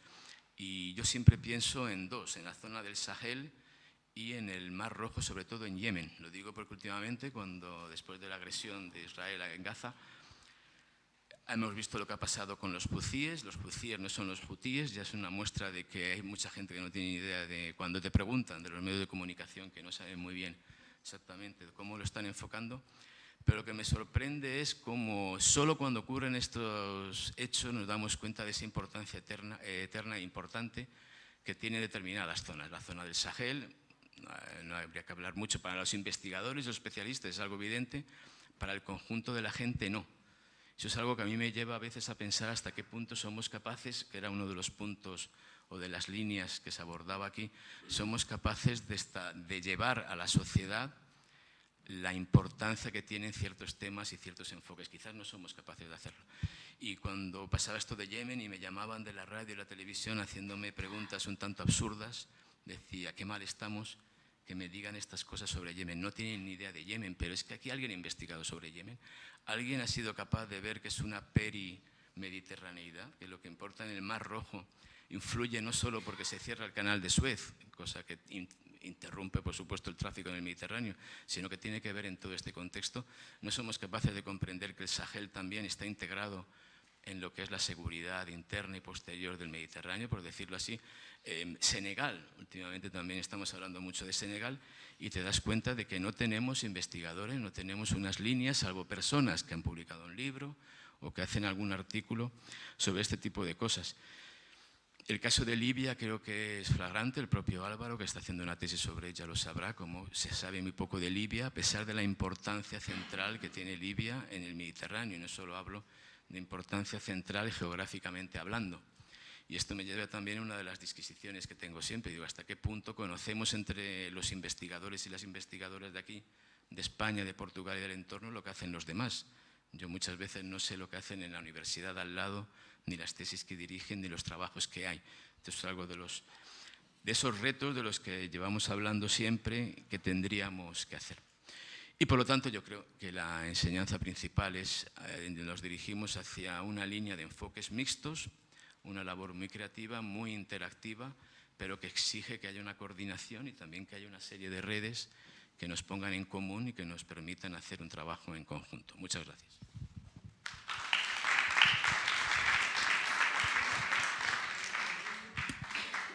Muchas gracias, Ignacio. ¿No? Si Eduard estaba hablando antes pues, de los constreñimientos, ¿no? Tú quizás ¿no? hablabas también mucho de distorsiones ¿no? provocadas pues, por también resultados de estructuras de poder ¿no? en cuanto a lengua, publicación, ¿no? temas que están en la agenda, pero también paradójicamente de alguna forma también aparecen ¿no? en tu intervención, ¿no? cuando hablas de los medios de comunicación, etcétera, que el área que estudiamos es un área también muy central para muchos procesos internacionales, ¿no? y que está en la agenda de los medios de comunicación y que está en la agenda política, etcétera, ¿no? Entonces, el área por sí ya lo hace glamuroso para algunas cosas, lamentablemente, ¿no? Pero yo creo que el reto es, como dices tú, pues aquí vosotros que representáis diferentes disciplinas, ¿no? Como trabajar de forma conjunta y hacer aflorar y que sea visible, que esto llegue pues, a la política y que llegue a los medios de comunicación con un discurso informado y relevante y serio al mismo tiempo, ¿no? Bien, pues tenemos ahora ¿no? tiempo para ¿no? abrir el debate al público, entonces pues si queréis recoger algunas preguntas.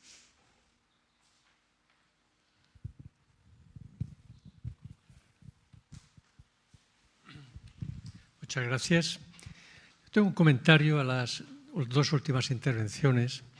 Yo creo que el señor Soler ha descrito claramente que, como toda investigación, se hace en función de tener recursos para poderla hacer y ha señalado muy acertadamente que durante todos estos años la fuente principal de financiación ha sido la Unión Europea.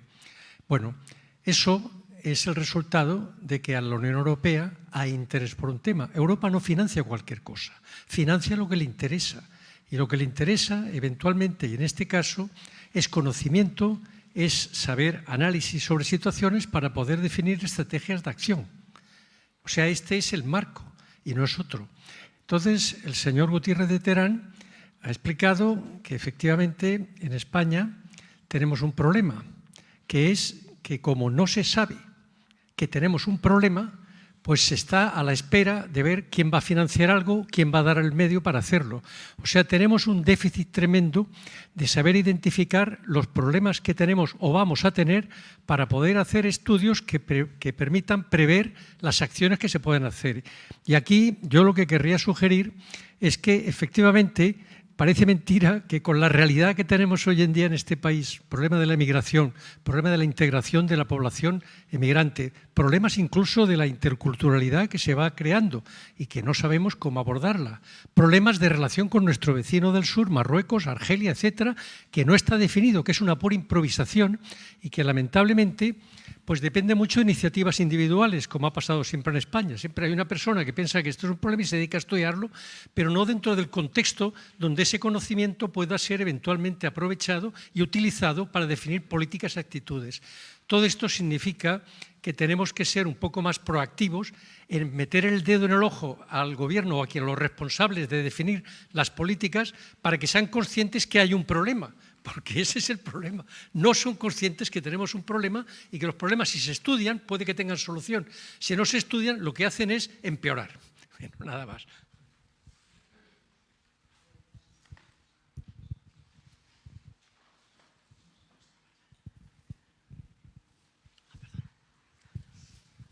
Bien, muchas gracias por las presentaciones. Todas las anteriores y esta me han parecido muy interesantes y sobre todo porque se alejan mucho de mi campo de actuación, ¿no?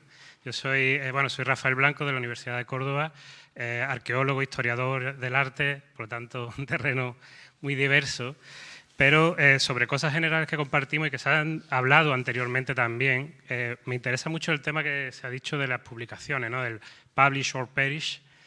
Ese que parece ahora que quiere cambiarlo la NECA, es algo curioso. No sé si saben, pero últimamente ha salido un borrador y ese borrador ya está todo el mundo protestando porque estaba acostumbrado al anterior a solamente publicaciones de Q1 y con eso ya hacía la carrera, ¿no?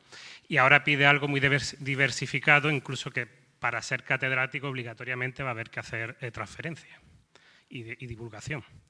entre otros aspectos, ¿no? Entonces son cosas que van a cambiar mucho el sistema. Europa está por eso. No sé si lo mantendrá o si llegará a buen fin o si el borrador de la NECA llegará al final, eso no lo sé. Pero es algo interesante que me gustaría hablar de este tema. Y una pregunta que pongo y un comentario sobre algo que se ha mantenido en esta conversación. ¿Tiene el Mediterráneo como región? Desde mi punto de vista, una región de estudio absoluta. Es decir, en el pasado no tiene otra, prácticamente antes del siglo XIX, es una región hiperconectada. Pero estoy hablando desde la antigüedad, de tiempos de los griegos foceos, que estuvieron en Marsella, o estuvieron aquí en Ampurias, por ejemplo, con sede, o de los fenicios, ¿no? Y ya no digamos en tiempos de los romanos, o en mi actual, que es el mundo islámico, ¿no? Donde la continuidad, el trasvase, por ejemplo, de ulemas, de sabios desde el mundo oriental al occidental era continuo, ¿no? Con Egipto como punto intermediario muchas veces, etcétera, ¿no?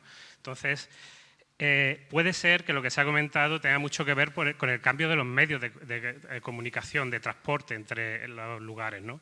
Porque yo, antiguamente, en la Córdoba romana, que he estudiado en algunas ocasiones, el Mediterráneo estaba más conectado, cualquier zona del Mediterráneo, más conectada que, por ejemplo, Galicia o el País Vasco. Porque moverse por rutas de tierra era prácticamente una locura. Era arriesgado, era peligroso, era costoso, era lento. Pero el mar y las rutas fluviales y el río, el Guadalquivir funcionó como eso, eran unas rutas fáciles para transportar, para llegar, obviamente. Eso hacía que en el pasado toda esa región estuviera mucho más conectada que las regiones interiores de Europa o de la propia península o de la zona de África. Pero efectivamente también había unas regiones periféricas que se conectaban con el Mediterráneo en la antigüedad. En la zona del sureste de la península arábiga, en algunas excavaciones que se han realizado, han aparecido ánforas de la Bética.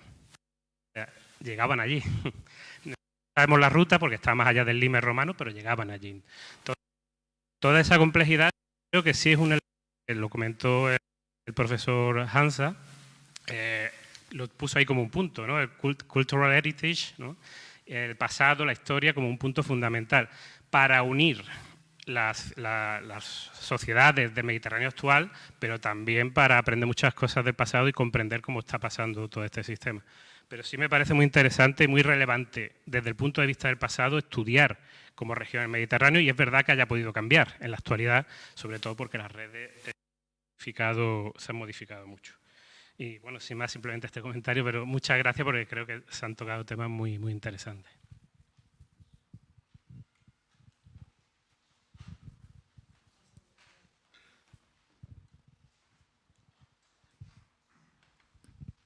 Buenas tardes. Buenas tardes. Mi nombre es Iván Martín, soy economista y hay un curso que llevo enseñando desde hace 22 años ahora mismo, que empecé enseñando a estudiantes americanos en Madrid y que ahora estoy enseñando en Rabat a estudiantes marroquíes, y que es el Mediterráneo hoy. Y las cosas que voy a decir parten en buena parte de esa experiencia, aunque como algunos sabéis, también he trabajado sobre el tema de investigación en el Mediterráneo en la iniciativa aquella hispano-británica, donde estuvisteis varios de vosotros, entre otras cosas, y también he trabajado mucho sobre temas euromediterráneos, ¿no? Pero yo creo que hay tres cosas que me parecen importantes. La primera, en relación con lo que decía el señor antes, Rafael me parece que se llama, yo creo que hay un problema mucho más general y que no afecta solo a los estudios sobre el Mediterráneo y el mundo árabe. Es que en España, en temas de investigación, tenemos una universidad de segunda categoría, por ser blando. Es decir, y en este tema lo vemos todos. ¿Cuántas tesis habéis dirigido de gente que o se va al extranjero o se busca una actividad fuera de la academia? Porque estamos los mismos, porque no hay oportunidades de inicio de carrera para los investigadores jóvenes, ni en este tema ni en muchos otros, ¿no? Entonces, para mí ese es un problema clave. Y los que salen a través de mucho esfuerzo es porque son suficientemente buenos como para poder irse al extranjero. Si no, no. Y para mí ese es el problema básico. Y por eso no tenemos investigadores sobre Senegal, sobre Yemen o sobre África del Sur. porque es que no tenemos ni muchos investigadores sobre Marruecos. Vamos, es decir, lo conocéis perfectamente.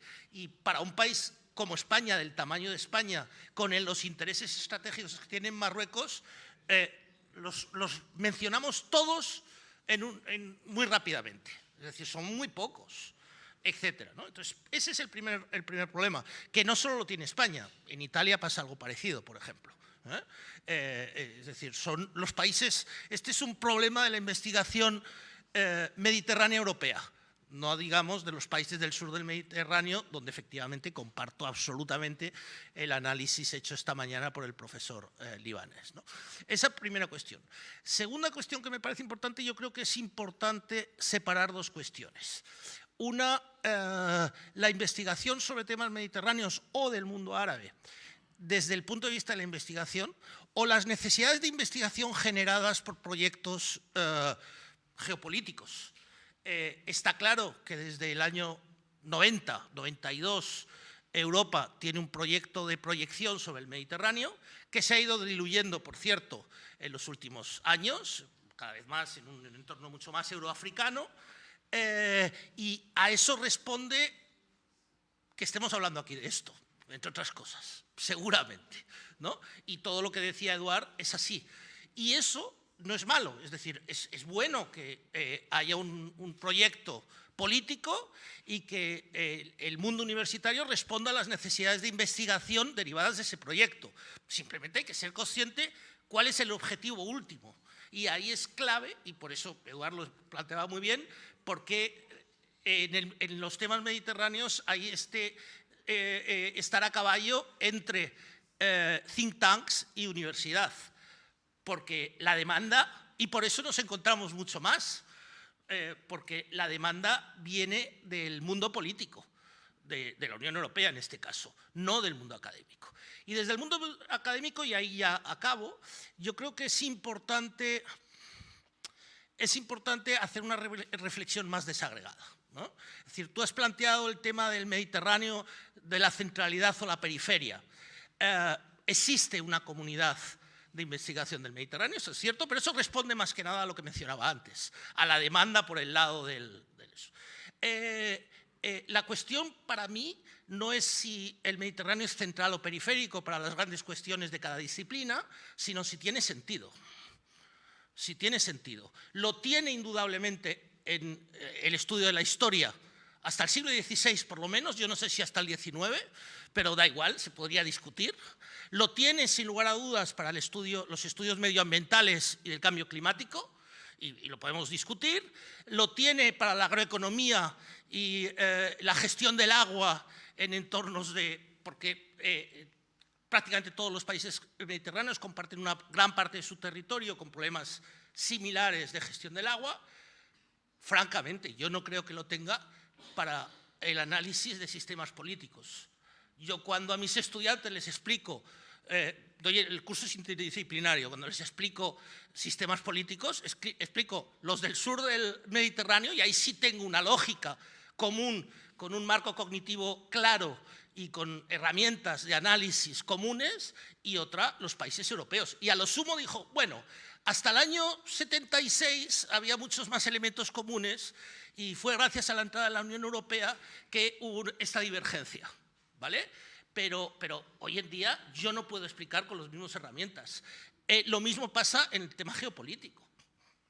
Lo mismo pasa en estudios migratorios. Más allá del tema estricto, desde el punto de vista de la prensa, es muy importante lo que pasa en el Mediterráneo, que se ahogan, etc. Desde el punto de vista de explicar los movimientos migratorios, el Mediterráneo es absolutamente insignificante. Lo que importa es lo que pasa en Europa y en África, no lo que pasa en el Mediterráneo. Y podemos seguir. ¿Y por qué me parece eso importante? Porque creo que hay ámbitos en los que indudablemente hay una dimensión y una área de estudio que tiene todo sentido mediterráneo, y hay otros en los que no.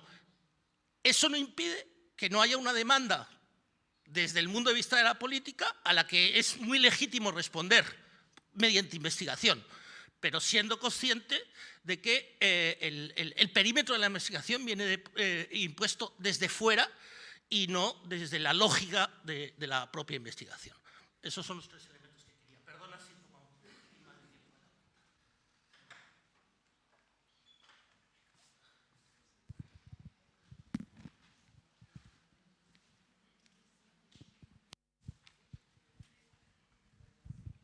Si no hay ninguna pregunta más, pues entonces pasaremos a comentarios por parte de los ponentes. La verdad es que la Universidad Española no ha estado cerrado el grifo durante más de una década y esto ha pasado factura y realmente es bastante increíble dónde se encuentra situada por los recursos que tiene. Es totalmente alucinante porque eso ha sido, ¿no?, por mucho esfuerzo y mucha capacidad. Y antes se hablaba de que no conocemos lo que hacen nuestros vecinos, ¿no?, que hacen otra gente, pero por ejemplo en el FIMAM, que ha contribuido muchísimo a que sepamos bastante lo que está trabajando la gente, es sorprendente ver tanta gente joven que va viniendo y sigue investigando. Entonces, claro. Bueno, ahora, por suerte, la tendencia se está invirtiendo, pero claro, que salgan de España, pues hasta ahora ha sido así y ha habido, pues eso, unos años de sequía terribles, ¿no? Lamentablemente. Bueno. Thank you. Well, maybe I will comment on the feeling of young Arab people, or do young Arab people feel Mediterranean or feel that they belong to Mediterranean space? I don't think so. Honestly, they don't have a sense. Of course, there's a lot of explanations to this and the instrumental use of nationalism and the Islamization of the Arab identity, and I'm not going to comment on these historical sequences, but I think they don't have, for internal reason, a strong sense of the Mediterranean feature of their own patrimony. I think it doesn't exist. And from an external point of view, the Mediterranean space, the northern Mediterranean space, is seen by both parts only through the lens of migration. So there's a hijacking of the Mediterranean component of young Maghrebi. Let's talk about Maghrebi and maybe Lebanese and Libyan, and even Egyptian, but let's say, I think there's a hijacking of their Mediterranean patrimony by a shared views on has only subject to migration of them has only subject to migration policies, and that's unfortunate. So it will be a shared effort, of course, but I'm not sure it's a priority of southern Mediterranean countries to reactivate this Mediterranean identity, which is a shame. Okay, thank you. Iván, lo has puesto mucho mejor de lo que yo, a lo mejor. O sea, no, genial. Simplemente para añadir algunos elementos de conversa, lo que decíamos sobre vivencias, yo soy un caso claro de una persona que estaba haciendo una beca FPU en la universidad y que todo el mundo me decía, hijo, aquí no vas a poder hacer nada, búscate trabajo en otro sitio. Y yo, por suerte, pues mira, presenté una candidatura a CIDO cuando estaba haciendo estaba todavía haciendo la tesis en Bruselas y me cogieron. Y si no, pues a lo mejor tendría que haber hecho pues cualquier otra cosa totalmente distinta. Pero el ámbito universitario ha estado durante mucho tiempo cerrado y ahora, como dice Laura, está cambiando, ¿no? Entonces es cómo aprovechar también esta situación para, ¿no?, reforzar de forma estratégica, ¿no?, el ecosistema de la universidad española. Pero abundando sobre porque creo que podríamos hacer este ejercicio con unas pizarras y ir viendo aquello donde el espacio mediterráneo tiene todo el sentido del mundo. Turismo, pues mira, otro, ¿no? Es decir, podríamos ir pensando los espacios en el que el espacio geográfico mediterráneo es relevante como tal y los otros en los que lo es solo como ámbito de relación asimétrica, ¿no?, entre un norte y un sur, y ahí el elemento de asimetría para mí es fundamental. Y el segundo, es el interés, porque a veces llamamos Mediterráneo cuando queríamos decir estudios árabes, o Oriente Medio y Norte de África, o Asia Occidental. Es decir, en lógica mediterránea, pues Yemen pues no está, ¿no? Igual que no estaría, bueno, tenemos las cosas, ¿no? Que Suecia o Finlandia sí que es euromediterráneo, pero Yemen no.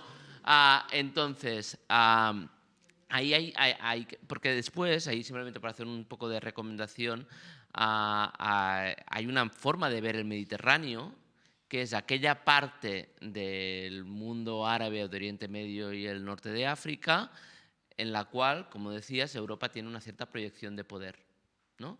Hay un artículo muy bueno de Pinar Bilgin que vendrá al Aula Mediterránea, creo el 25 de abril, que se llama Who's Middle East, ¿no? Y ella repasa distintas formas de aproximarse al Mediterráneo y formas de denominarlo, ¿no? Y el Oriente Medio Mediterráneo es el Oriente Medio en aquel Europa, ¿no?, tiene poder o quiere construir un espacio de influencia. Y a veces cuando hablas con académicos, sobre todo más jóvenes, de Oriente Medio y el norte de África, también hay que ser conscientes de la carga que puede tener esa denominación mediterránea en cuanto a perpetuación de relaciones de poder, ¿no? Y es un elemento que está ahí y simplemente hay que trabajarlo, y como la posicionalidad y como muchos otros ámbitos, ser conscientes de ello para al menos no saber cuándo tenemos nuestros sesgos y cuándo no. Sí, yo con mucha brevedad, la referencia que he hecho yo a que a veces no conocemos lo que hacen nuestros compañeros o compañeras, y alguien ha sacado a colación el FIMAN, por supuesto. Yo el FIMAN lo valoro mucho como un lugar de encuentro de jóvenes investigadores y también de gente que en la universidad u otros sitios trabaja. Pero yo lo que me refería es que hay un desconocimiento de las tesis que se dirigen, las investigaciones particulares, los contenidos de los proyectos I+D, ese tipo de cosas dentro de la gente que está colaborando en la dirección de los mismos. Creo que también es una de las cosas que faltan, además del problema endémico al que se refiere Iván de la universidad, que yo no sé si tendrá solución o no, o tendremos que convivir con él. Pero por lo menos hay cosas que dentro de nuestras posibilidades poder hacer, ¿no? Como por ejemplo una red de publicaciones o de intercomunicación, una especie de intranet en la que la gente esté informada de lo que hacen los demás, que se va publicando y hacer una promoción de nuestros estudios. Muy bien, pues muchas gracias. Pues dejaremos aquí la mesa y dados súper puntuales, o sea que ya para la siguiente vais a poder entrar a tiempo.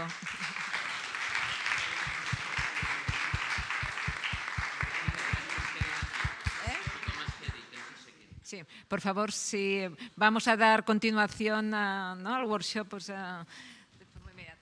No nos dejéis solos, nos marchéis, porque seguimos de inmediato. Y todo lo haremos más corto y nos iremos antes.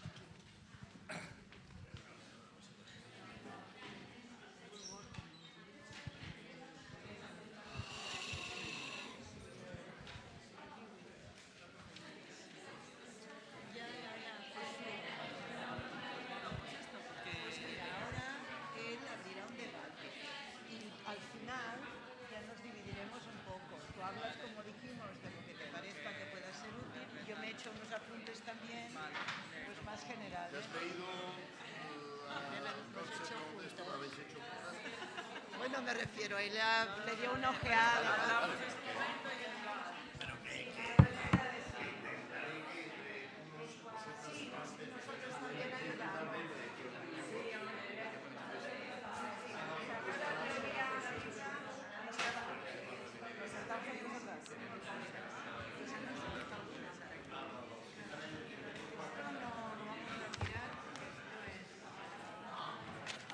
Paro això? Portes uns vasos i... Voleu que tregui una d'aquestes cadires que va a sobre? Yo voy a tomar, yo lo que voy a hacer es tomar nota de lo que dije. ¿De dónde tú? ¿Eh? Ya.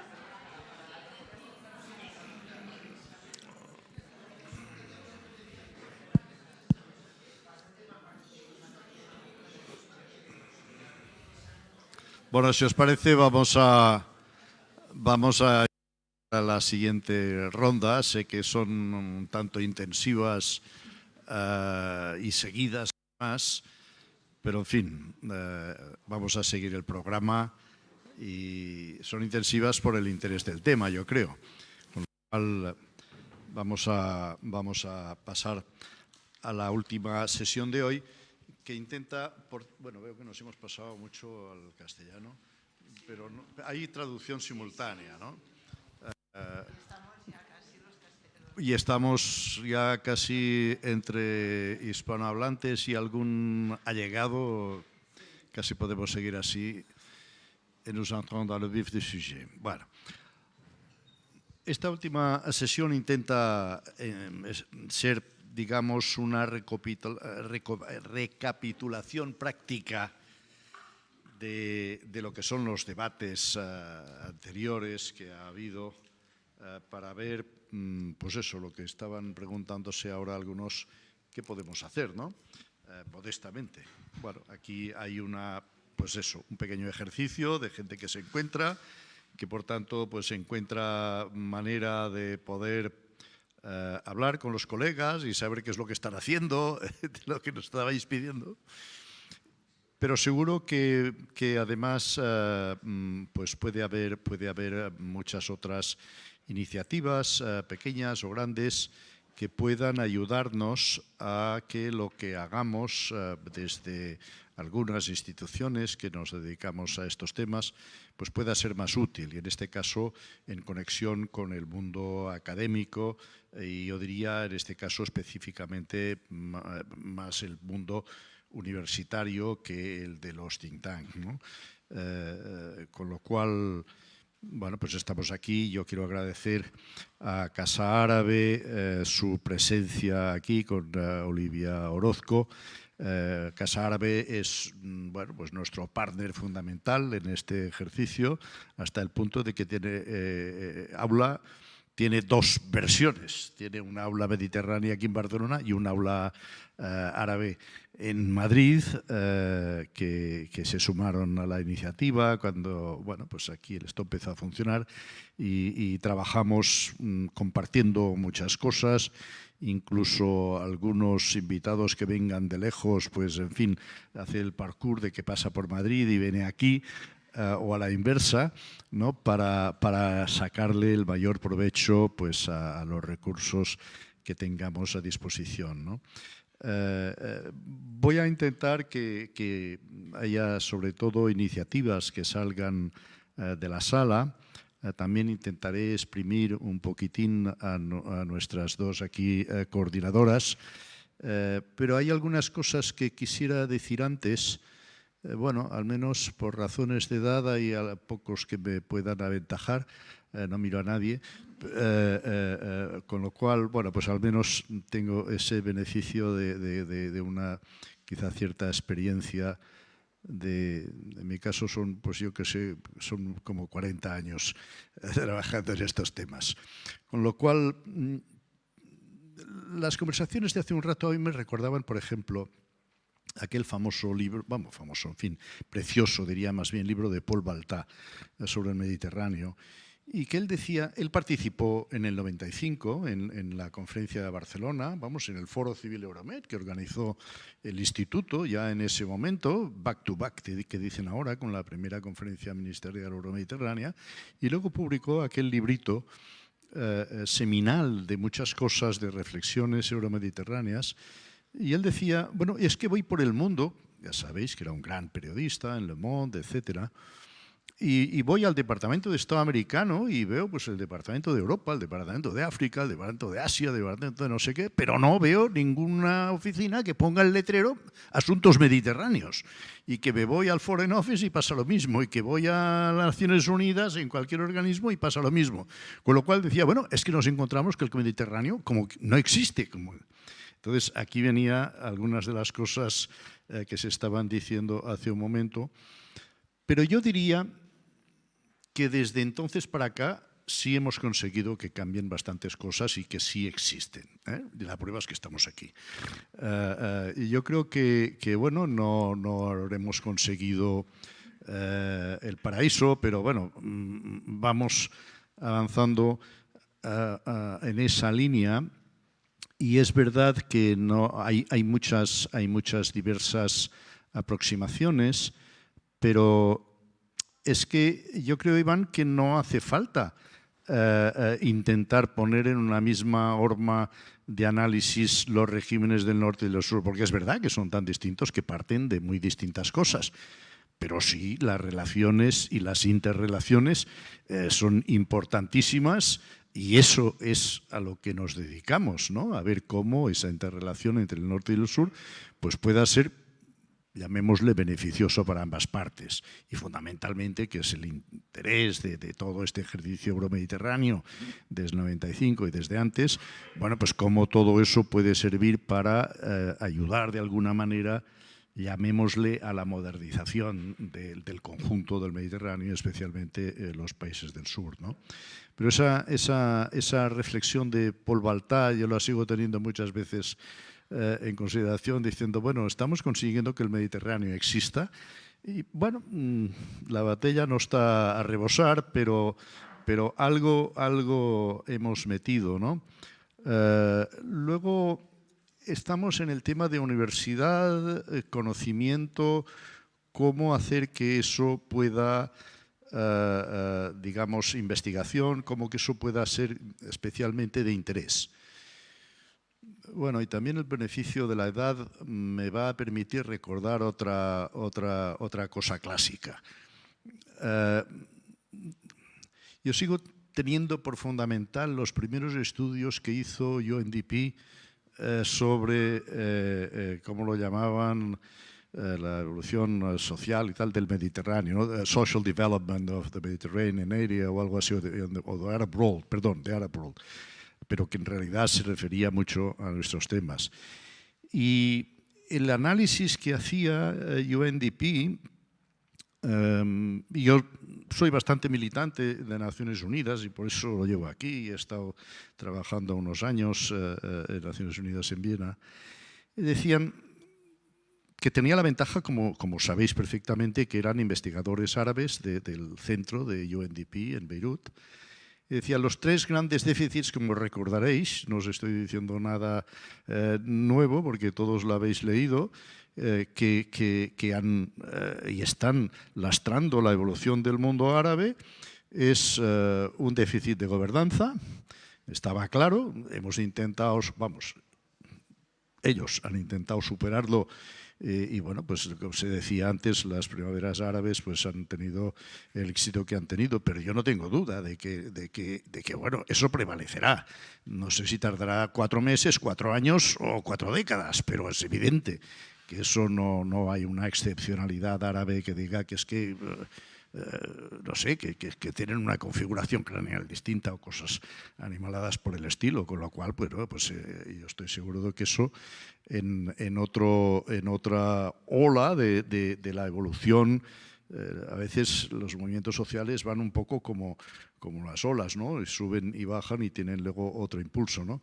Y bueno, y decían, el segundo es el déficit de participación de la mujer, el segundo déficit que lastra la evolución del mundo árabe, como recordaréis, que decía UNDP, y es evidente, bueno, claro, si la mitad de la población está, digamos, parcialmente incapacitada en su participación en las tareas del conjunto de la sociedad, pues es evidente.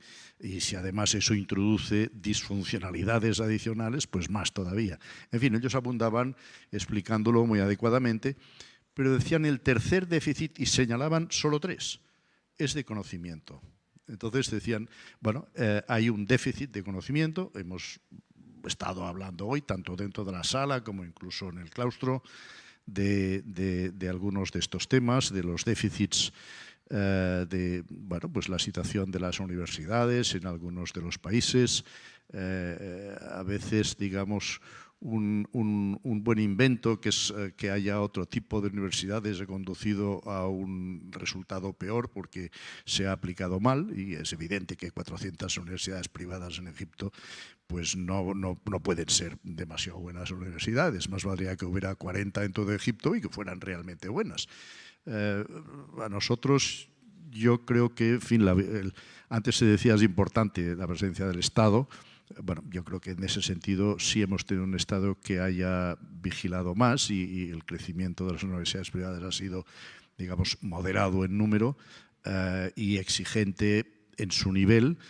No en el 100% de los casos, a veces puede haber alguna que es más negocio que universidad, pero hay algunas de muy buena calidad y no demasiado lejos incluso de donde estamos. Puede haber algunos ejemplos.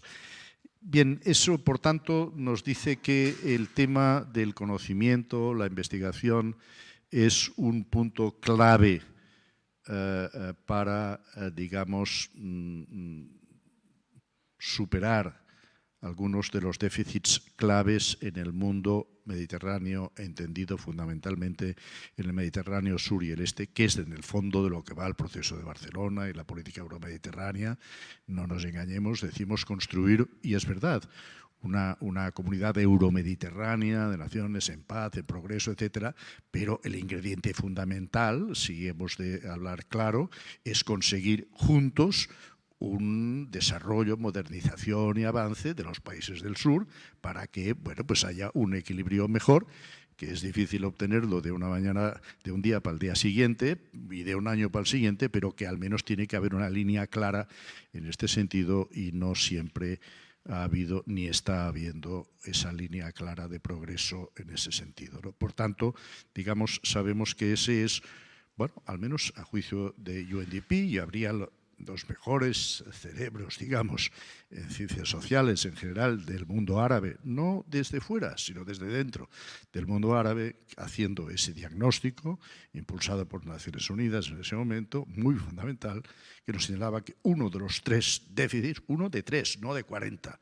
es el de conocimiento, el conocimiento en el sentido más amplio. Por tanto, tenemos opción a, digamos, incidir de alguna manera en ese que es uno de los puntos clave. También lo hemos de intentar, obviamente, en los otros, en temas de género, en temas de gobernanza, a los que se nos ha añadido, yo diría que lo que ha sucedido desde entonces, hace unos 20 años que empiezan esos diagnósticos de UNDP hasta ahora, es que se nos han añadido otras urgencias que entonces probablemente existían, pero no conocíamos o no veíamos tan claro, aunque supongo, como se ha señalado en un momento dado de esta mañana, no fuimos capaces de darnos cuenta de ello, aunque seguro que había científicos que lo sabían, que son pues el cambio climático, la necesaria transición energética, etcétera. La progresiva, digámosle, modernización a través de lo digital del conjunto de las actividades sociales de todo tipo, etcétera, ¿no? Es todas esas nuevas temáticas es lo que se ha añadido a la agenda, algunas de ellas con extremada urgencia, sobre todo las que provienen del cambio climático y de la necesidad de atajar un poco, digamos, la degradación del medio sobre el que vivimos, ¿no? Y que si se nos deteriora, pues nos estamos nosotros mismos deteriorando. Bueno, y aquí estamos entonces con nuestra aula mediterránea y aula árabe. Perdonar que quizá me he extendido un poco más de lo que quería en este introito, en este sitio así un poco eclesiástico, aunque no lo es en realidad. Quizá ha inspirado un poco ese tipo de reflexiones.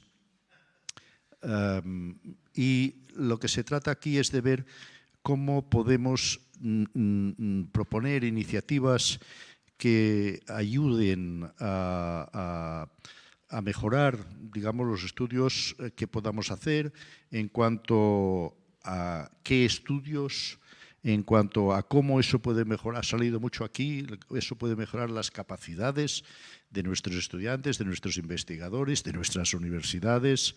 Qué tipo de programas, cómo promover los intercambios que sean útiles para la investigación.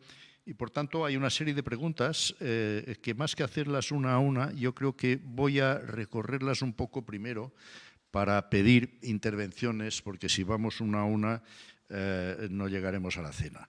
Con lo cual, pues una es, ¿cómo puede Aula, bueno, lo que hacemos en general, ¿no? Y yo incluiría aquí pues Aula y el conjunto de cosas pues, que hace Casa Árabe, que hace el IEMed, a través pues, de Aula Mediterrània, a través del programa Euromesco, etcétera.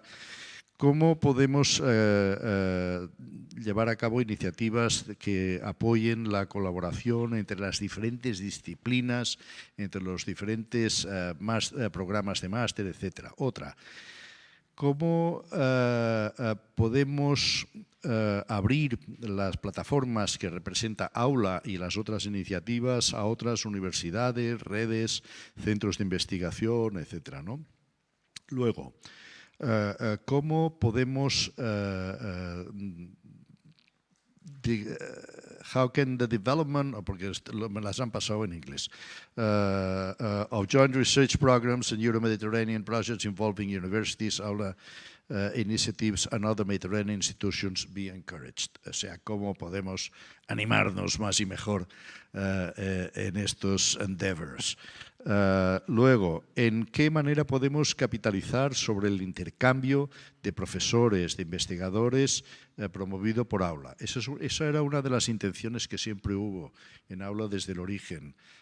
Digamos, poner en contacto, al menos durante unos ejercicios, a los distintos programas de posgrado de las universidades de nuestro entorno, pero para que les sirviera también para traer profesores y colegas de cualquier otro origen y, digamos, vivificar también, facilitar esos intercambios y el trabajo en común con colegas que, bueno, pues facilitábamos que vinieran a pasar unos días aquí con la excusa de este seminario de Aula que llevamos haciendo en los últimos 9 o 10 años, ¿no? Luego, ¿cómo podemos mejorar el uso y el rendimiento, digamos, de los instrumentos de contacto virtual y las plataformas para facilitar la interacción y la colaboración online de los investigadores, profesores y estudiantes?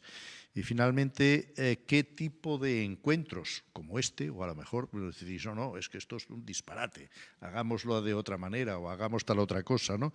¿Qué tipo de encuentros, conferencias sobre tema árabe y mediterráneo y la investigación sobre estos temas pueden ser promovidos para ayudar a identificar nuevas áreas de investigación en común? Yo creo que hay, en esas preguntas hay un montón de posibles puntos que incitan a la reflexión y lo que desearíamos es oír vuestros comentarios y vuestras propuestas. ¿Qué es lo que deberíamos hacer? Antes he planteado aquí una cosa que a mí me ha interesado mucho con nuestra amiga, decir, no, es que, claro, me di cuenta de que estudiando la biología de las esponjas no podía cambiar el mundo y me cambié a la comunicación científica. Chapeau. Pero yo pienso además que para cambiar el mundo tiene que haber gente que estudie la biología de las esponjas, porque si no tenemos un buen conocimiento de base, malamente podréis comunicarlo los que os dediquéis a la comunicación científica, ¿no? Por tanto, digamos, bueno, yo no sé si empezamos por vosotras o empezamos por la sala. ¿Hay alguna mano que se levante por ahí? Venga. Sí, adelante. Martín.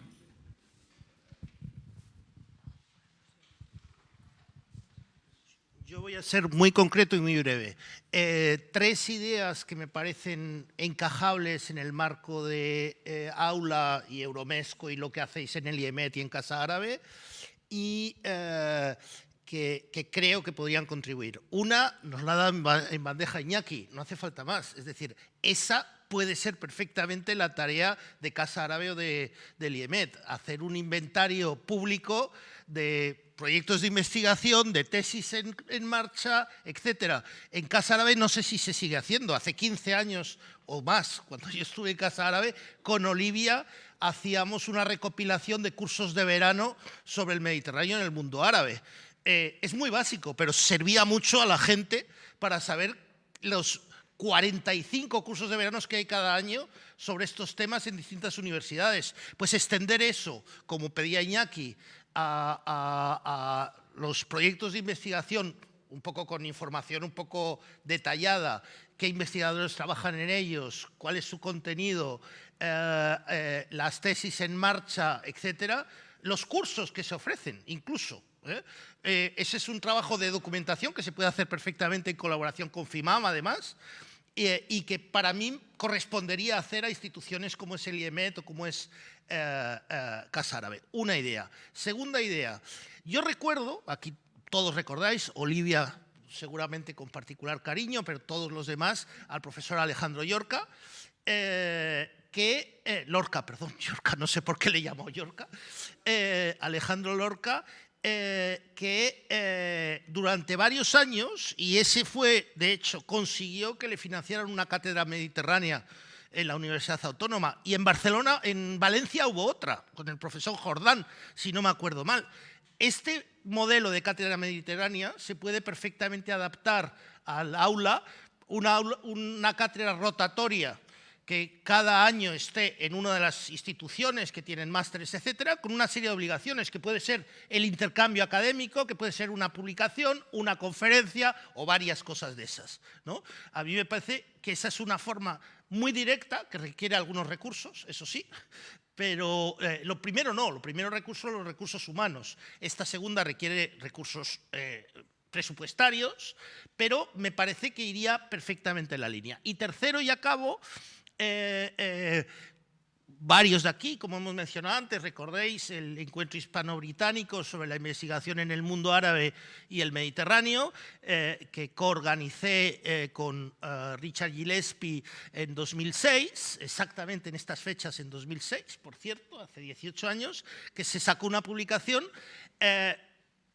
Yo solo he recibido ecos positivos de aquella iniciativa y consistió en algo tan sencillo como encargar dos pequeños estudios sobre el estado de las investigaciones sobre el mundo árabe y el Mediterráneo a dos equipos. En España eran Miguel Arramendi y Bárbara Zaola, y en el Reino Unido Emma Murphy y ¿cómo se llamaba la chica aquella de Malta? No me acuerdo ahora. ¿Perdón? Exacto. Michelle Pazzi. Encargar esto y juntarse durante 2 días con un encuentro paralelo de jóvenes investigadores, y esto se puede, es decir, han pasado 18 años y solo se hizo con el bilateral hispano-británico. En el marco de Euromesco es perfectamente factible hacerlo, no con 20 investigadores de cada país, pero hacerlo con 4, 5, 6 países, los más significados desde el punto de vista de los estudios mediterráneos y del mundo árabe, y juntar en 2 días para discutir entre académicos y en un formato más de diálogo, ¿no? Posibilidades o el potencial de investigación y el estado y los problemas, las oportunidades, los desafíos de la investigación sobre el mundo árabe y el Mediterráneo. Esas son mis 3 primeras ideas.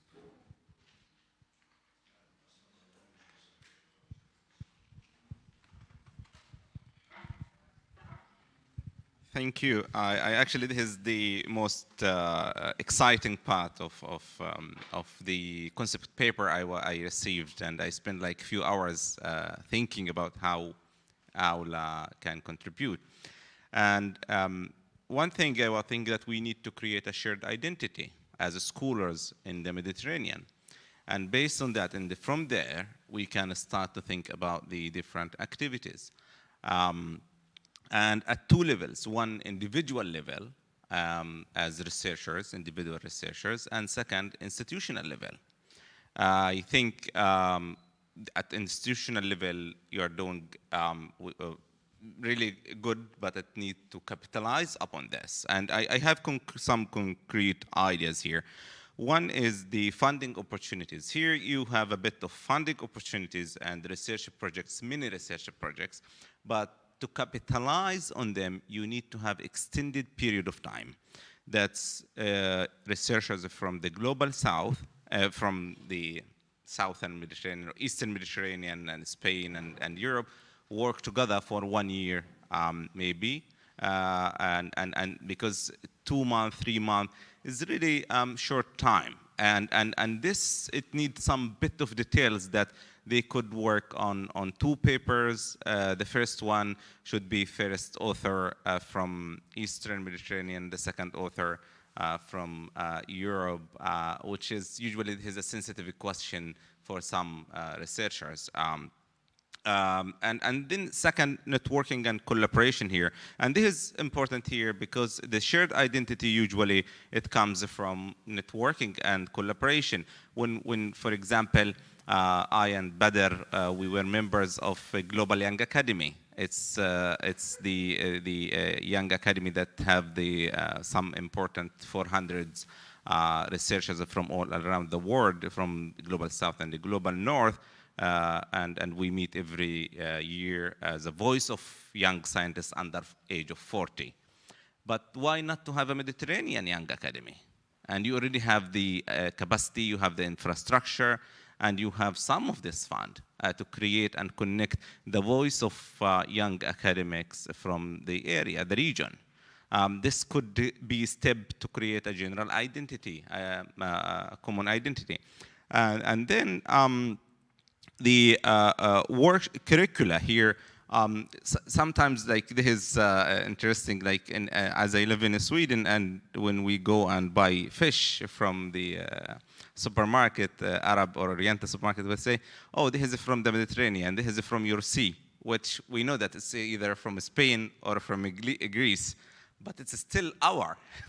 So even we are from Palestine or Syria or Lebanon, it's our sea, because we see it instinctively inside us that we have a common identity. So what I want to say is when we need a curricula here, we need a common curricula. We need to have professors from the region to work on curricula on the marine, on what type of fish we have in the, I mean, exactly. So we know that it's our fish in the sea, but we don't know what types of fish that different from one area to other. Trees, for example, how to protect them.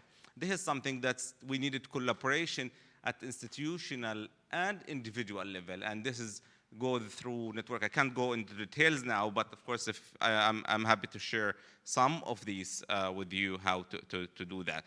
And also the last one is about the increasing of virtual seminars, round tables, and virtual capacity building. Already it's going on, but there is a need to intensify and make it more long-term effect, to give rewards, to connect. And what I want to say here is all these activities lead to one path, is creating common and shared identity, and path is through networking and collaboration. So this is my idea.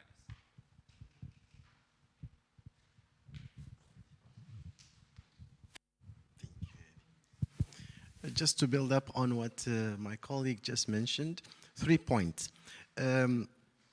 Since he talked about the GYA, the Global Young Academy, we did something a few years ago, maybe 2017. We started something that worked really very well, and I think that could be easily implemented within our region here.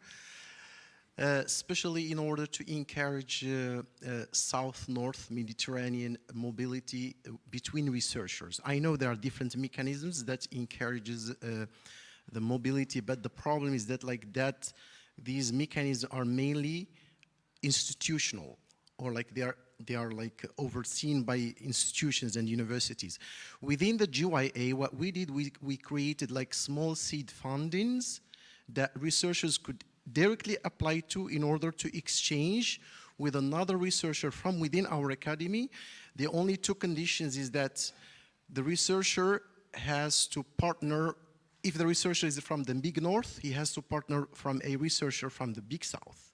So if I am from Morocco, I have to look for another colleague within our organization from the Big North. So that was the first condition. The second condition was interdisciplinarity. So for example, if I am social scientist, I have to work on a project with another colleague from applied sciences or medical sciences, whatever. So I think this is something that could be easily implemented. Why? Because it breaks down the barrier, the institutional barriers, especially within the south of the, it's very, very complicated within our institutions. For example, talking about Morocco, when we apply for funds and we get fund from Erasmus Mundus programs, the fund does not get to the researchers. It goes to the university. And once it goes to the university, it goes not even to the university, to the national treasury. And it becomes really very difficult to get access to that fund. It's as if you're applying for, it's very, very complicated. And then the university would take 12% from the fund, which you did not actually justify when you're writing your application. And then the treasury takes another 6%. So 18% is not justified when you're writing your application, and then you cannot really get the fund because the fund goes to the university takes the 12. So with this small like seed funding that goes directly to the researcher, it goes to their beneficiaries, and then it enforces researchers' collaboration north-south. So that was the first idea. The other idea that we started within the GYA was, because the GYA was the Global Young Academy of Young Scientists, and then the first thing we did was we realized that almost every country in the world has a senior Academy of Science, but it does not have an Academy of Young Scientists, not like this, for example, this is for senior scientists, right? So we started that, and I think since the creation of the Young Academy back in 2010 up till today, I think there is more, we managed to launch more than 60 Young Academy across the world. We have many in Europe now, and there is even the network of the European Young Academies. Therefore, and in the Arab world, unfortunately, only Egypt managed to launch the Young Academy of Scientists. In Morocco, we've been trying, and we are still. Palestine also, yeah, I'm talking, sorry, yes. I was talking about North Africa, but yes, Middle East, you can talk on that behalf as well. So the idea is that because we already have a network of young academies of sciences within Europe, and I'm sure Spain also has one, Greece has one as well, France has one, Italy has one. So I think we can also work at that level of, since he talked about the Mediterranean or like the Euro-Mediterranean Academy of Scientists, we could already start from what we already have, which is those young academies of scientists. And thank you. So we'll finish with that, the first round. And I will pass to our colleagues here just a short comment on what has been said. To be aware of what this inventario de iniciativas, qué novedades hay, etcétera. Bueno, eso probablemente se puede mejorar de manera sustancial. Pero, por ejemplo, es lo que intentamos hacer en Euromesco, o sea, donde lo que pedimos es que todas las instituciones, y somos ahora 116 departamentos universitarios, think tanks, etcétera, miembros de Euromesco, más los adicionales que han entrado del Golfo y del Sahel, porque si no se entiende qué pasa en el Mediterráneo, podemos excitarles a que nos manden información más precisa y más actualizada de las novedades que tengan que anunciar, porque realmente es un instrumento que puede funcionar, vamos, que está funcionando muy bien. En otro contexto lo hacemos también con la red Analind, que también va sacando las novedades que nos envían todos los partícipes. Y en España son 156 instituciones y en el conjunto de países euromediterráneos pues ya son no sé cuántos miles, ¿no? En fin, pero seguro que se puede, pero que eso existe. Lo que pasa es que quizá hemos de hacerlo más útil y más no sé, más frecuentado a lo mejor, ¿no? Bueno, paso enseguida la palabra. Para el tema de jóvenes, bueno, hace años nos dimos cuenta de que en casi todas las conferencias aparecían siempre los mismos. Y dijimos, esto no puede ser.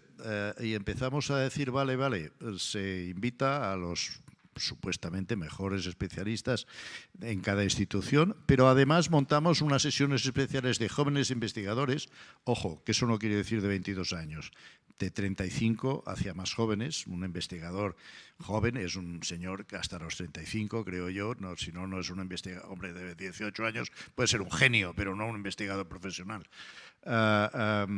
Y por ejemplo, la semana que viene tenemos uno de esos ejercicios donde llevamos, no sé cuántos son, pero deben ser en Young Lab de Euromesco, que se celebra en Rabat la semana que viene, y debe ser como 40 o 50 jóvenes investigadores de todo el conjunto de países Euromed y tal, ¿no?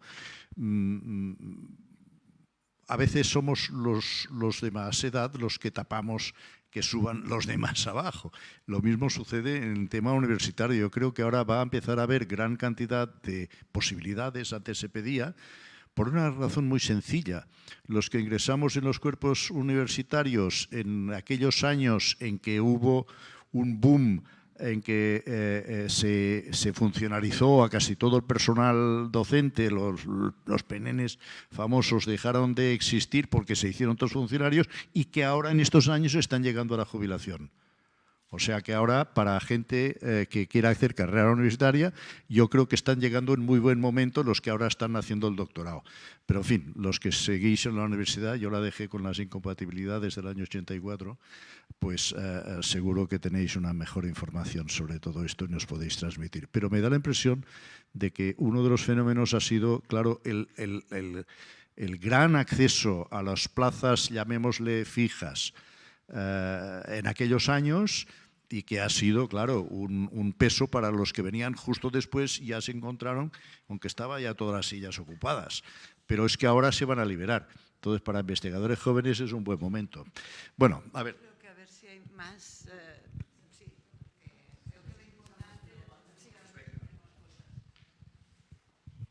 Buenas tardes a todos. Gracias por la oportunidad de estar aquí hoy y por todo lo que estamos aprendiendo. Yo soy Ana Planet, vengo de la Universidad Autónoma de Madrid y de alguna manera colaboro desde su fundación con Aula Árabe y conozco desde el inicio también el enorme esfuerzo que significa Aula Mediterránea. Cuando íbamos a venir aquí la semana pasada nos hicisteis llegar algunas preguntas. Y claro, eso me he centrado sobre todo en lo que es Aula Árabe. Yo siempre pienso en el esfuerzo tremendo que se hace y en la fantástica posibilidad de tener grabado un material valiosísimo, que es parte de la historia de nuestras disciplinas mediterráneas, ¿no? Yo soy arabista, trabajo con la ciencia política también en mi doble condición.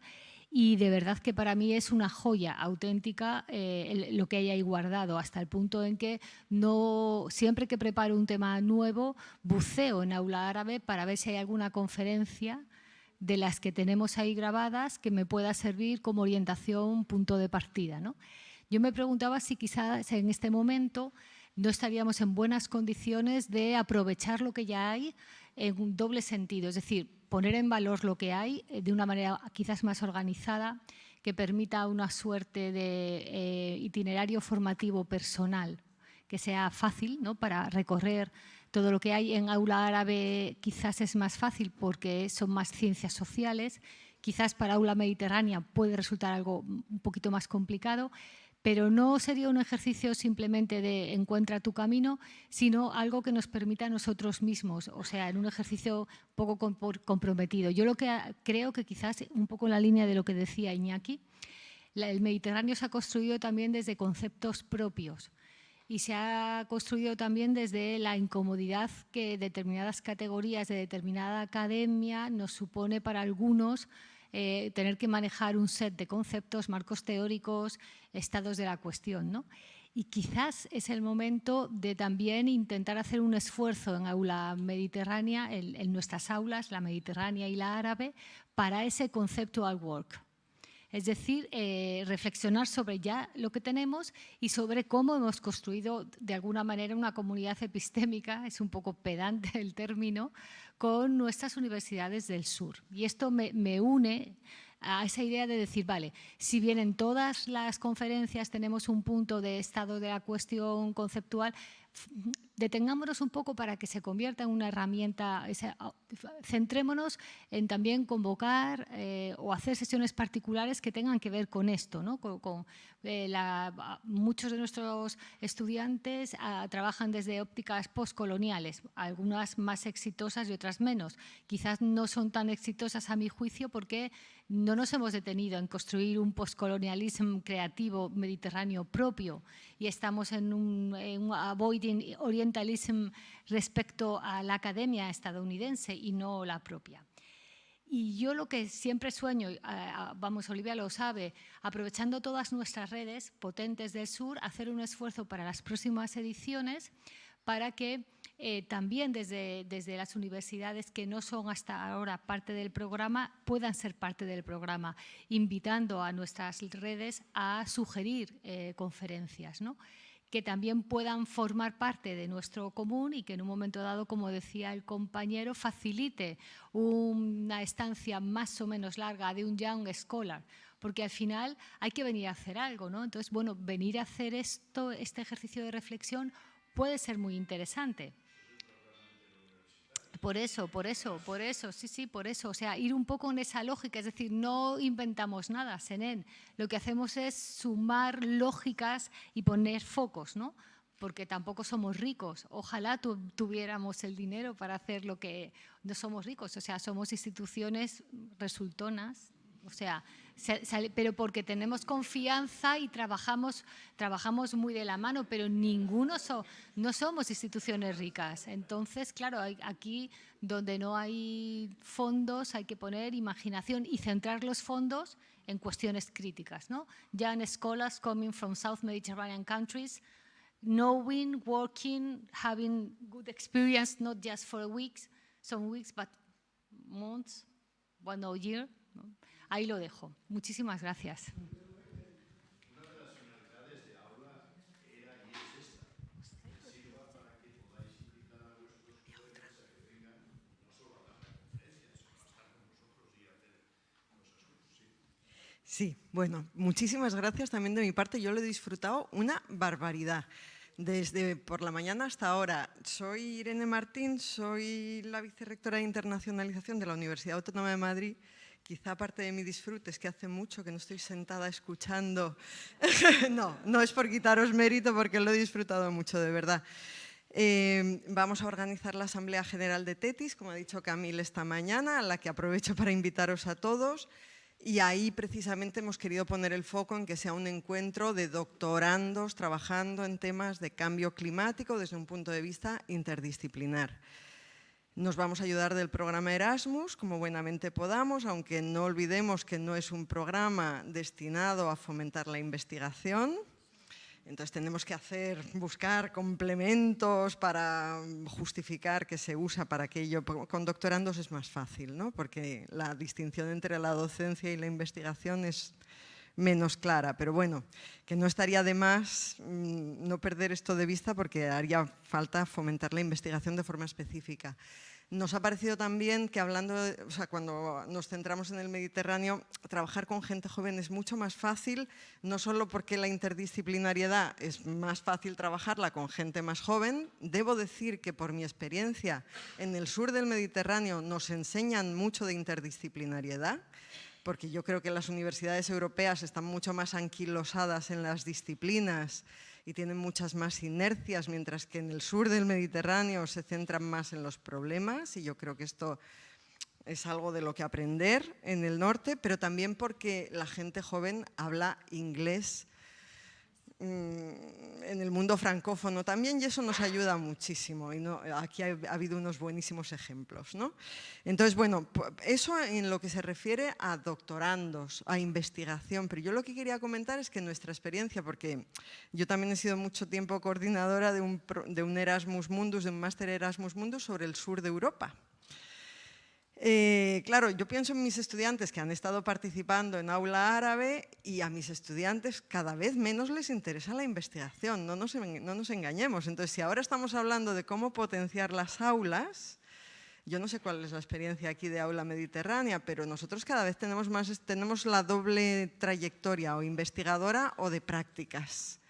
Cada vez tenemos más estudiantes que buscan prácticas. Entonces, pensando en ese modelo de estudiante, todo lo que estamos hablando aquí de cómo fomentar la investigación de doctorandos, no se les aplica mucho. Si por un momento pensamos en esa otra dimensión, yo pensaba que podríamos a lo mejor desarrollar algún tipo de incorporación de universidades del sur del Mediterráneo y de estudiantes del sur del Mediterráneo que pudieran seguir también las sesiones de aula árabe, y a través de esta metodología que yo personalmente no he utilizado, pero que está muy en boga, que a lo mejor algunos conocéis, que se llama COIL, Collaborative Online International Learning, se podría pensar en alguna forma de trabajo conjunto entre estudiantes nuestros y estudiantes de universidades del sur del Mediterráneo.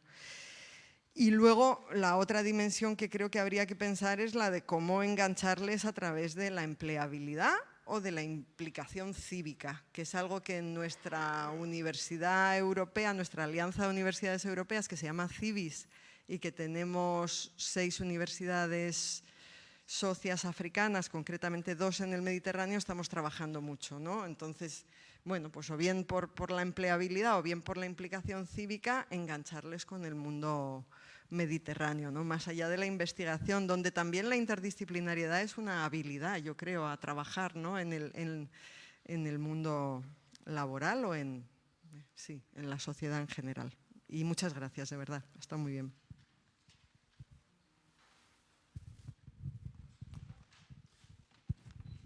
Bueno, y ahora paso a las conclusiones de nuestras concluyentes. Muy bien. Yo concluyo en general y tú en particular. Bueno, y ahí queda. Bueno, muchísimas gracias. No os preocupéis que va a ser muy rápido, porque primero que lo hemos disfrutado, que lo disfrutéis, porque esto también era un kick-off un poco experimental, en el sentido que ya habéis visto que aquí hay 2 mundos. El mundo que llevamos algunos detrás, que es de muchos años y que gracias a esto también nos permite crear estos espacios. Hay mucha complicidad y esto creo que es un adquí. Pero también, como habéis dicho ya en la otra mesa redonda, también en la previa y ahora vosotros, estamos en un momento para hacer un salto, un cambio cualitativo muy interesante. Y esto lo percibimos. O sea que está muy bien ir con nuestra mochila, que esto nos permite crear esta complicidad, pero el cambio está ahí. Y el cambio de registro es una oportunidad. Y yo creo que mucho se ha percibido durante nuestras conversaciones mixtas, entre lo que eran recuerdos de todo lo que hemos hecho estos años y simplemente como, claro, nuestro researching era un poco el libro, que es increíble cuando lo leéis este libro, porque la mitad del libro es lo que nos explicaba la UPM en la primera mesa redonda esta mañana. Es decir, muchas de las recomendaciones de ese libro es la cooperación universitaria que todavía está por hacer, porque está por hacer la high level de ministerios, todo esto está por hacer, pero ya está en marcha la mitad de las recomendaciones de ese libro. La otra mitad, pues, es lo que varía, en el sentido de que es lo que nos tenemos que adaptar al nuevo contexto. No es el mismo de hace 20 años, ni mucho menos. Este Mediterráneo ha cambiado. Solo esto, ¿no? Desde esta era la iniciativa, yo creo que lo hemos conseguido. Creo que tenemos las aulas aquí, con diferentes experiencias, y ahí empiezo. Yo solo voy a dar 4 claves que me parece por donde podemos empezar, que no diría ahora, empezar a pensar el próximo ejercicio, ir un poco a medio y largo plazo, que es el interés, invertir en esto. El primer enfoque mixto que habéis hablado, ¿no? Para decir algo que ha quedado, está muy bien esta palabra, ya lo conseguimos de alguna manera uniendo las dos aulas, que también son 2 almas. Aquí el mundo árabe con FIMAM también, ¿no? Y el mundo árabe islámico, que me decía todo el rato Olivia, te has olvidado del árabe, te has olvidado del árabe. Y luego el Mediterráneo, con Eduard hablábamos, que es el Euromed, pero que querríamos este Med. Bueno, pues es que esto es nuestro Mediterráneo, juntamente con también unir, y esta primera mesa redonda era un ejemplo, disciplinas que no se hablan mucho, como son las ciencias sociales y las ciencias, digamos, más aplicadas, ¿no? Pero es que en el mundo global, cuando oyes a Alicia hablando de globalidad y sostenibilidad, esto ya no existe así. Y cuando habéis dicho también los nuevos estudios. Por lo tanto, este sistema mixto está aquí.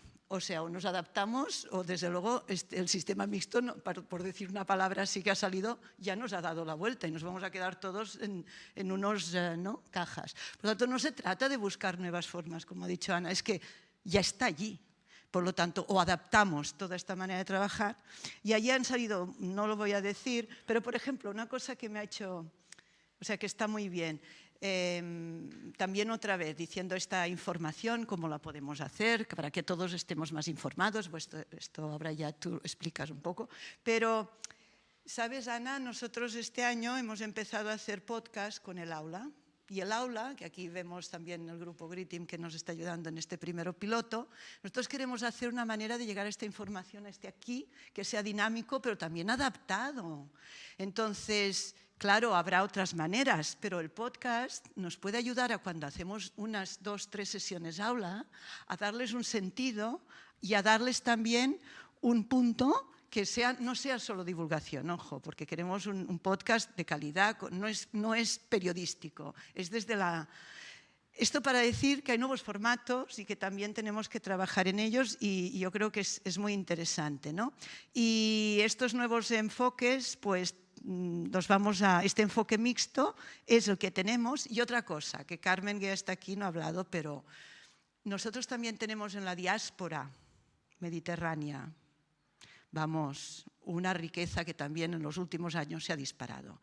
Entonces, nosotros estamos también trabajando con personas y cada vez más del mundo del sur del Mediterráneo, del este y tal, pero a través, incluso de europeos, pero vamos, para este tema, a través de las diásporas intelectuales que hay cada vez más aquí. Entonces, este es un aquí a trabajar, que son un puente impresionante para crear complicidades. Y ahí estamos también en ello. El segundo punto es la transferencia de conocimiento. Se ha hablado mucho. Y también las 2 almas de think tank y universidades. ¿Saben dónde nos ponemos como think tank o como casa? Que no chafemos lo que ya están haciendo las universidades. Ahí las complicidades, está aquí el Departamento de Universidad y Recerca de la Generalitat también, ha venido el Ministerio, la UPM, ahora estabais mucha gente internacional también aquí. ¿De qué manera podemos hacer que esta transferencia, o sea, no crear, yo creo que esta sesión de la tarde ha sido interesante, las 2 almas también de los think tanks, mucho, lo ha explicado muy bien Eduard, mucho más preparado ahora para un paper y luego cuando queremos hacer un libro, nosotros pensamos en policy papers y las universidades nos piden un libro, o sea, indexado y que pueda servir de valor añadido a la investigación. Por tanto, aquí también tendremos que encontrar qué manera podemos nosotros hacer que esto conviva. Aquí también en el experimento nuestro hemos invitado a 3 miembros de Euromesco que han sido activos también, que también ya vale, o sea, hablamos muchas cosas, hablamos España, hablamos Euromed, hablamos muchos lenguajes, ¿no? Pero es inevitable que nuestras redes tengan contacto permanente con las otras redes. Entonces, en este sentido, también habéis hablado, ¿no?, la manera de abrir aula que sea, no solo sean nuestras universidades y nuestros másters, sino que se hablan a estas redes que ya están funcionando de investigación. Esto también tendremos que mirar. En la transferencia hay un tema que es training, ¿no?, y capacity building. Entonces ya empezamos a notar, esto creo que fue con la Universidad Autónoma, que se nos pidió que el aula, además de las conferencias, fuera, y también hablamos con Tetis cuando vino aquí en Barcelona a hacer una sesión, que fuera también un útil para nuestros estudiantes y hacer sesiones de capacity building para estudiantes y, ¿por qué no, después de esto, para profesores? Entonces, abrir una línea pequeña, modesta, ¿no?, de capacity building de alguna manera. Es decir, además de esto, hacer algún servicio digamos, a nuestra comunidad, ¿no? El tercer punto, y aquí también está el tema virtual, ¿no? Bueno, desde luego lo que ha dicho el presidente de la cuestión del ANALIN, esta call de intercambios, nosotros la hacemos en la Fundación ANALIN con sociedad civil y esta funciona, y funciona muy bien, porque era exactamente el mismo problema. Teníamos todo de sociedad civil de toda Europa y el Mediterráneo, que por cuestiones de movilidad no había intercambio. Entonces, podemos ver cómo funciona este call. Son unos calls modestos, pero que permiten tener la iniciativa de estos intercambios y se puede juntar también con las conferencias que hacemos. Pero son calls para que haya este intercambio se pueda realizar y pueda ser que vaya a un sitio, a otro. Pero bueno, vamos a ver esto también, cómo podemos. Tercer punto, el intercambio perimediterráneo que hemos visto, ¿no? Y estos intercambios, bueno, de hecho este call formaba parte también de esta idea de intercambio. Yo creo que es lo más concreto que hemos dicho también. Y cuarto y último punto, esta idea de comunidad de researchers o de practitioners, ¿no? Aquí hay un tema interesante que es el de ver si podemos incentivar algún proyecto común. Bueno, aquí ha salido también que seamos útiles para el tema del funding, aquí son los proyectos, los horizons. Bueno, de alguna manera que el aula que ya tenemos pueda también ser un espacio en el que se puedan abrir posibilidades de colaboración para algún tema concreto. Esto es algo que nos vienen, por ejemplo, no están nuestros amigos del CEI, del Centro de Estudios Internacionales, pero me han pedido que se haga referencia. Ellos tienen mucho interés que el aula se abra a posibles partenariados entre universidades de las aulas que puedan ver algún objetivo común y una manera de subvencionarse para hacer alguna cosa que tenga una incidencia, más que la temática. Esto son palabras mayores, pero todos estamos así con proyectos. ¿Por qué no pensar en algún espacio donde, bueno, al menos las personas que forman parte del aula puedan también hablar de ello? Bueno, hablaríamos mucho de todo, pero bueno, yo he escogido un poco estos 4 ámbitos que ahora quizás Olivia puede concretar un poco. La idea es estar abiertos a tratar todas estas propuestas de manera modesta pero paulatina y cambiar un poquito y aprovechar el momento para rentabilizar sobre lo que ya tenemos, ¿no? Sí, muchas gracias, Gemma. Sí, la idea sería, bueno, que esto es un kick-off, como tú decías, un comienzo de una toma de contacto. A mí me hubiese gustado tener más tiempo para escuchar más propuestas, pero bueno, por lo menos hemos abierto, luego vamos a mantener un diálogo como seguimos manteniendo por email y por reuniones que tengamos cada uno con nuestras aulas y luego nosotros, pero yo sí que creo que era importante empezar este ejercicio y luego ir materializándolo. Entonces, en cuanto a ¿qué podríamos hacer de forma concreta desde las aulas? Que, bueno, pues ya hemos dado estados de la cuestión, ya hemos hecho muchos estados. Las aulas surgen un poco de esos estados de la cuestión que hicimos. De hecho, Aula Árabe surge del estado de la cuestión que hicimos en 2017, un poco por esa fragmentación que hemos visto y esa necesidad de este enfoque mixto de conectar disciplinas o cómo los estudios árabes se veían desde distintas disciplinas, ¿no?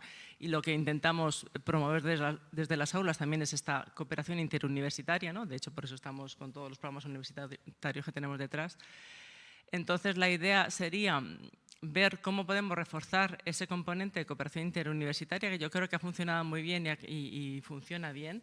También por nuestra parte, que eso requiere una coordinación muy a largo plazo, claro, porque si las aulas las montamos con un año de antelación, nosotros tenemos que intercambiar la información para también facilitar ese intercambio de ponentes y decir, bueno, que puedan venir de Barcelona a Madrid, de Madrid a Barcelona.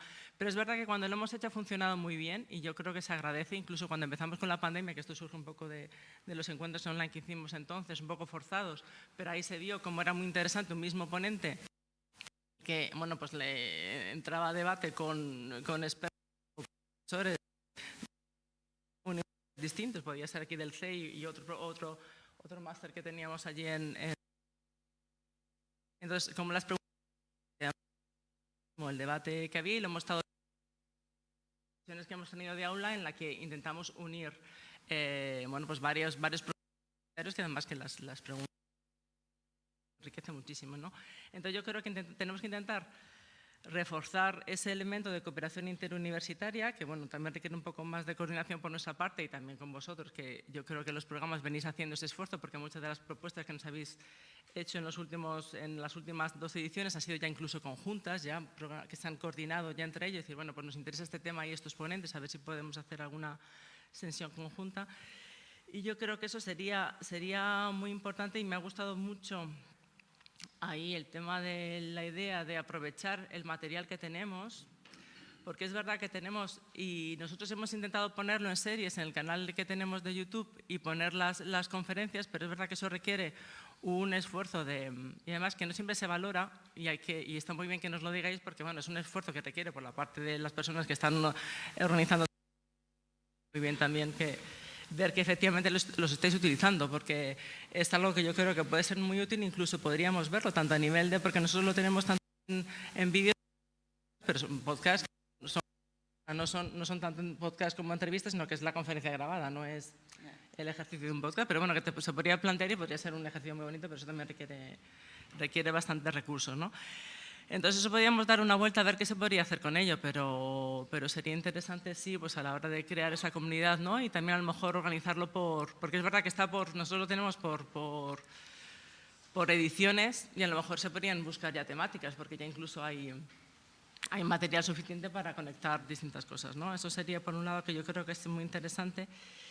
Y luego estaba también el tema de los proyectos de investigación, que yo más que inventario, lo que también sí hicimos que estuvo muy bien, porque los inventarios cambian, los proyectos de investigación, bueno, pues tienen su vida y nacen y mueren y es muy difícil mantener eso actualizado, y lo que hicimos que acogimos un encuentro de proyectos de investigación activos que organizaron 2 investigadores del CSIC, del Consejo de Investigaciones, el Consejo Superior de Investigaciones Científicas, que era Day Hernández y Jan Ciel, y ahí no sé si estuvieron todos, pero sí que hubo una representación muy importante de los proyectos que había de investigación activos, y yo creo que es un ejercicio que a lo mejor nos podríamos plantear hacer, porque ayuda a conocer pues, qué proyectos tienes, más allá de las tesis que estáis dirigiendo, pero sí los temas en los que estamos. Eran muy distintos, porque es verdad, supone juntar a gente muy diversa, pero sí que enriquece mucho para ver dónde está cada uno, y a lo mejor se puede hacer un ejercicio entre más, ver qué podríamos hacer. En la parte de los jóvenes habíamos pensado, comento lo del seminario, habíamos pensado que también que esto también es algo que hemos planteado en algunas de las reuniones de aula y también nos lo han comentado en algunas de las últimas sesiones, porque ellos agradecen también mucho entrar en contacto con otros estudiantes de otras facultades, otros departamentos, otros programas universitarios que también estén tocando estas temáticas.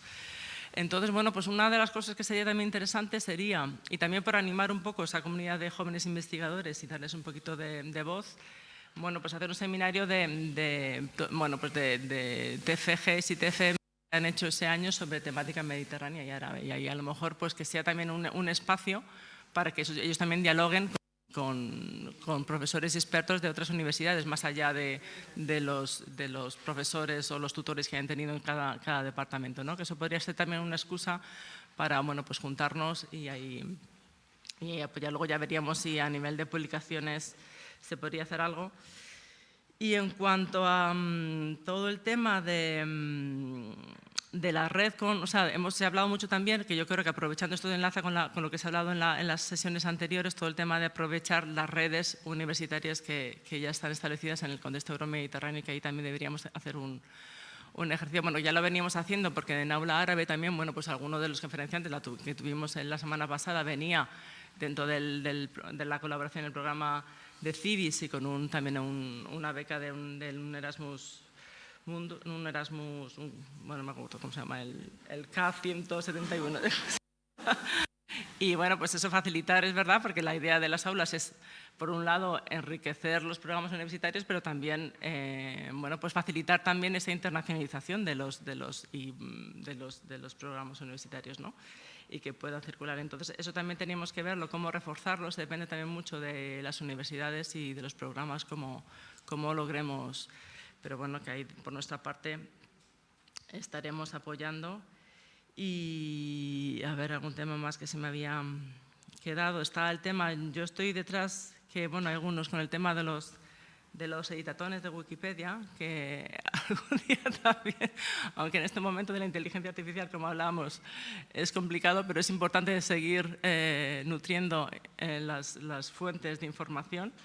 Y otro de los áreas que, bueno, que lo habíamos hablado también con el IEMed sería desarrollar una serie de editatones aprovechando la red de estudiantes sobre temática. A lo mejor además se podían enfocar en algunos temas que las mismas universidades lo podéis definir, ¿no? Decir, bueno, pues queremos hacer unos sobre, no sé, artistas o científicos, ¿no? Hicimos unos sobre científicas árabes, ¿no? Pues se pueden, pues de alguna forma también es una forma de poner en valor el trabajo que están haciendo ellos mismos, porque algunos son bueno, pues parte de sus trabajos de investigación y que eso quede plasmado también en Wikipedia. Eso es uno de los temas que también habíamos planteado, que lo podríamos unir al tema del seminario de jóvenes si hacemos.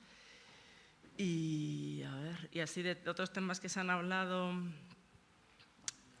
yo creo que ya más o menos los hemos cubierto. Entonces, si os parece, yo creo que a partir de aquí hacemos un resumen, os lo compartimos y es un ejercicio que sigue volviendo. O sea, nos comentaréis a otras propuestas que tengáis, a partir de ahí vamos construyendo. Bueno, muy bien, yo creo que hemos hecho una jornada larga y espero que provechosa.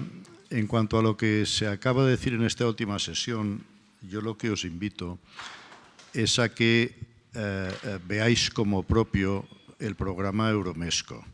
En Euromesco estamos dedicando cada año más de 800.000 euros justamente a algunas de las cosas que estáis pidiendo. Es decir, programas conjuntos de investigación es una de las actividades de Euromesco y que se financian y existen, y muchos de los que estáis aquí sois miembros de Euromesco. Lo que no vamos a hacer es duplicar los instrumentos cuando ya los tenemos, ¿no? Lo mismo sucede en los intercambios, lo mismo sucede en el tema de jóvenes. Antes mencionaba, vamos, es que la semana que viene reunimos a 50. Animad a vuestros estudiantes a que participen en eso y que lo sintáis como un instrumento propio, no como otra cosa distinta, sino que es un instrumento para que las universidades y también los think tanks, es verdad que Euromesco tiene una parte importante de no estrictamente universitaria, pero en fin, que la mayor parte de los think tanks se nutren de gente que está en la universidad, como es normal.